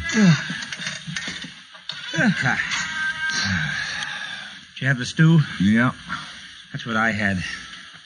Benny sure does something to it. He sure does. Anything for Moto, sir? Oh, yeah, they got out a supplementary on that Chevy sedan, sent this up. 7249s, 3250s, 2451s. All reported stolen in the last month. It may not be a stolen car after all, man. R&I got those addresses on Frank and James Kerr and Bapelli. Mm-hmm. Crockett's out looking for him now. And they didn't have anything on Sam Granger. Still looking. You wire the penitentiary? Yeah, won't hear anything from them until morning. Go ahead, you're the closest. Sergeant Greb. He sure is. Hold on. Ben. Guthrie. I can't hear you. Yeah, that's better. Oh? Yeah, all right. I'll let you know. Grantland University Division. They picked up a drunken woman named Lena Roberts. She was all upset because a friend of hers named Bill Chambers borrowed a car and didn't bring it back. He's at the Westover Hotel.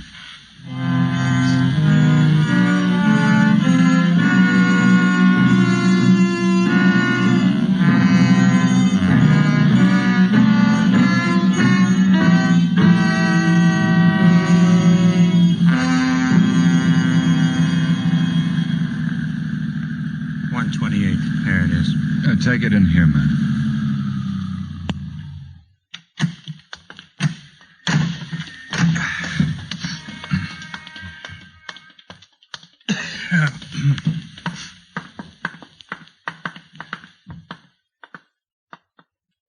Nobody. And try the bell. Someplace. Yeah. Try it again.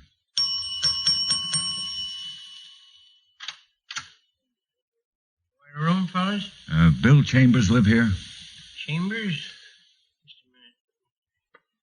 I was eating my supper. Let's see now. See, I just came on after being off more than a month. Chambers, yeah, she's in 228. His key in? What? Police. Oh. Nope. He's out. Okay. Is he in trouble or something? Tell you about it later.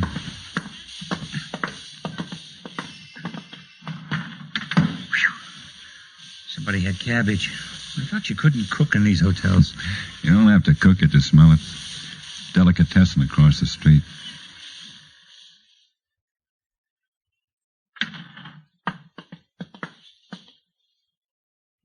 Must be at the end of the hall. Yeah.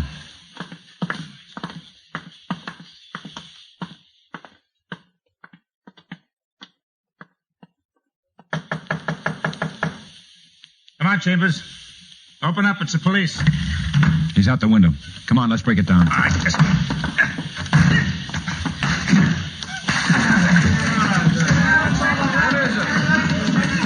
he goes up on the roof. Watch it, Matt. He's used that 38 before. Now, look, you keep him busy here. I'll take the fire escape at the end of the hall. Right. Chambers? Mister, what is it? Chambers, you can't get away. All right. Go on now, all of you. Go back to your rooms. We'll take care of this. Back to your rooms.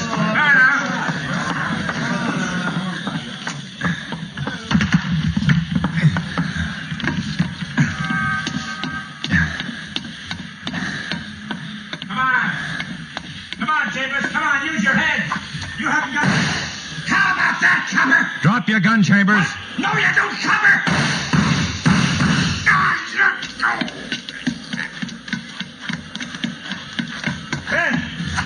Ben, you okay, Ben? Yeah.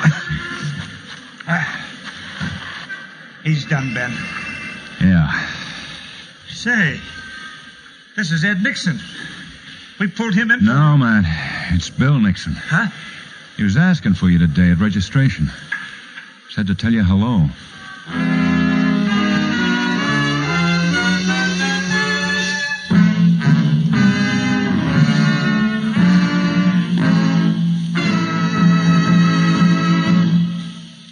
The lineup, where before you pass the innocent, the vagrant, the thief, the murderer.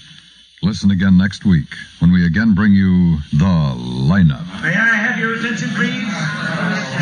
You people out there on the other side of the wire in the audience room, may I have your attention, please?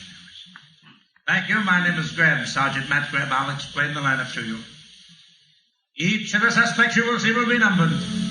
I'll call off a number, their name and charge. If you have any questions or identifications, please remember the number assigned to the prisoner as I call his name.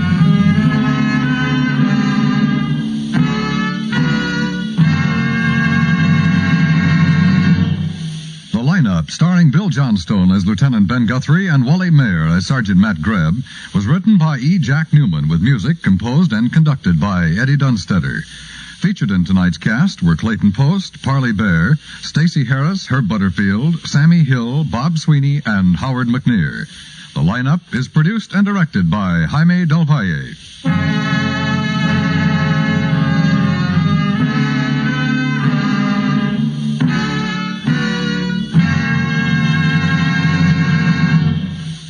Almost 3.5 million young men in our armed forces have given up a lot for you. They've given up a way of life they enjoyed so you could remain safe. Back them up by sharing in the defense effort. Invest regularly in United States defense bonds. Defense bonds do two things for you. First, they help defend the freedoms you cherish. Second, they ensure your own personal future. Start now to invest regularly in United States defense bonds.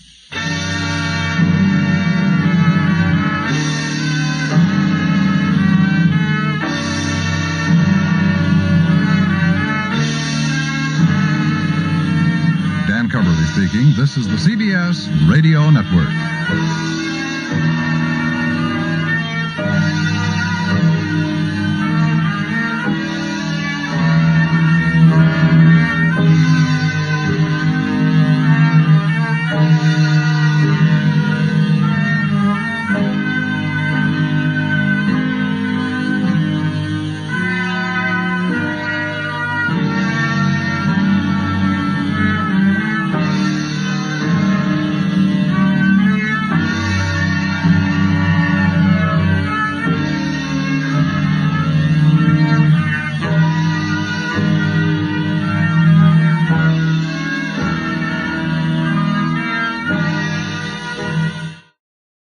Welcome back. I have to admit the most uneasy and challenging part of this program was when we were dealing with the 15-year-old quote-unquote wife of one of the suspects. And I think they had to be really sensitive around the topic, particularly in the era they were at. Because what had happened had obviously been a very bad thing. The acting in that scene I thought was really important, was really well done, and it was vital, the role of the 15-year-old. In essence, to really do that right, you had to play the character as someone who was really trying hard to be a full-grown woman, but was still a girl with a lot of growing up to do. Just been through something very traumatic. And they did a great job, I think, telling the story with subtlety. So nicely done on that. And that'll actually do it for today. We will be back on Monday with yours truly, Johnny Dollar. Join us back here on Saturday for another episode of The Lineup. In the meantime, send your comments to Box13 at GreatDetectives.net. Follow us on Twitter, Radio Detectives, and become one of our friends on Facebook, Facebook.com/Radio Detectives. From Boise, Idaho, this is your host, Adam Graham, signing off.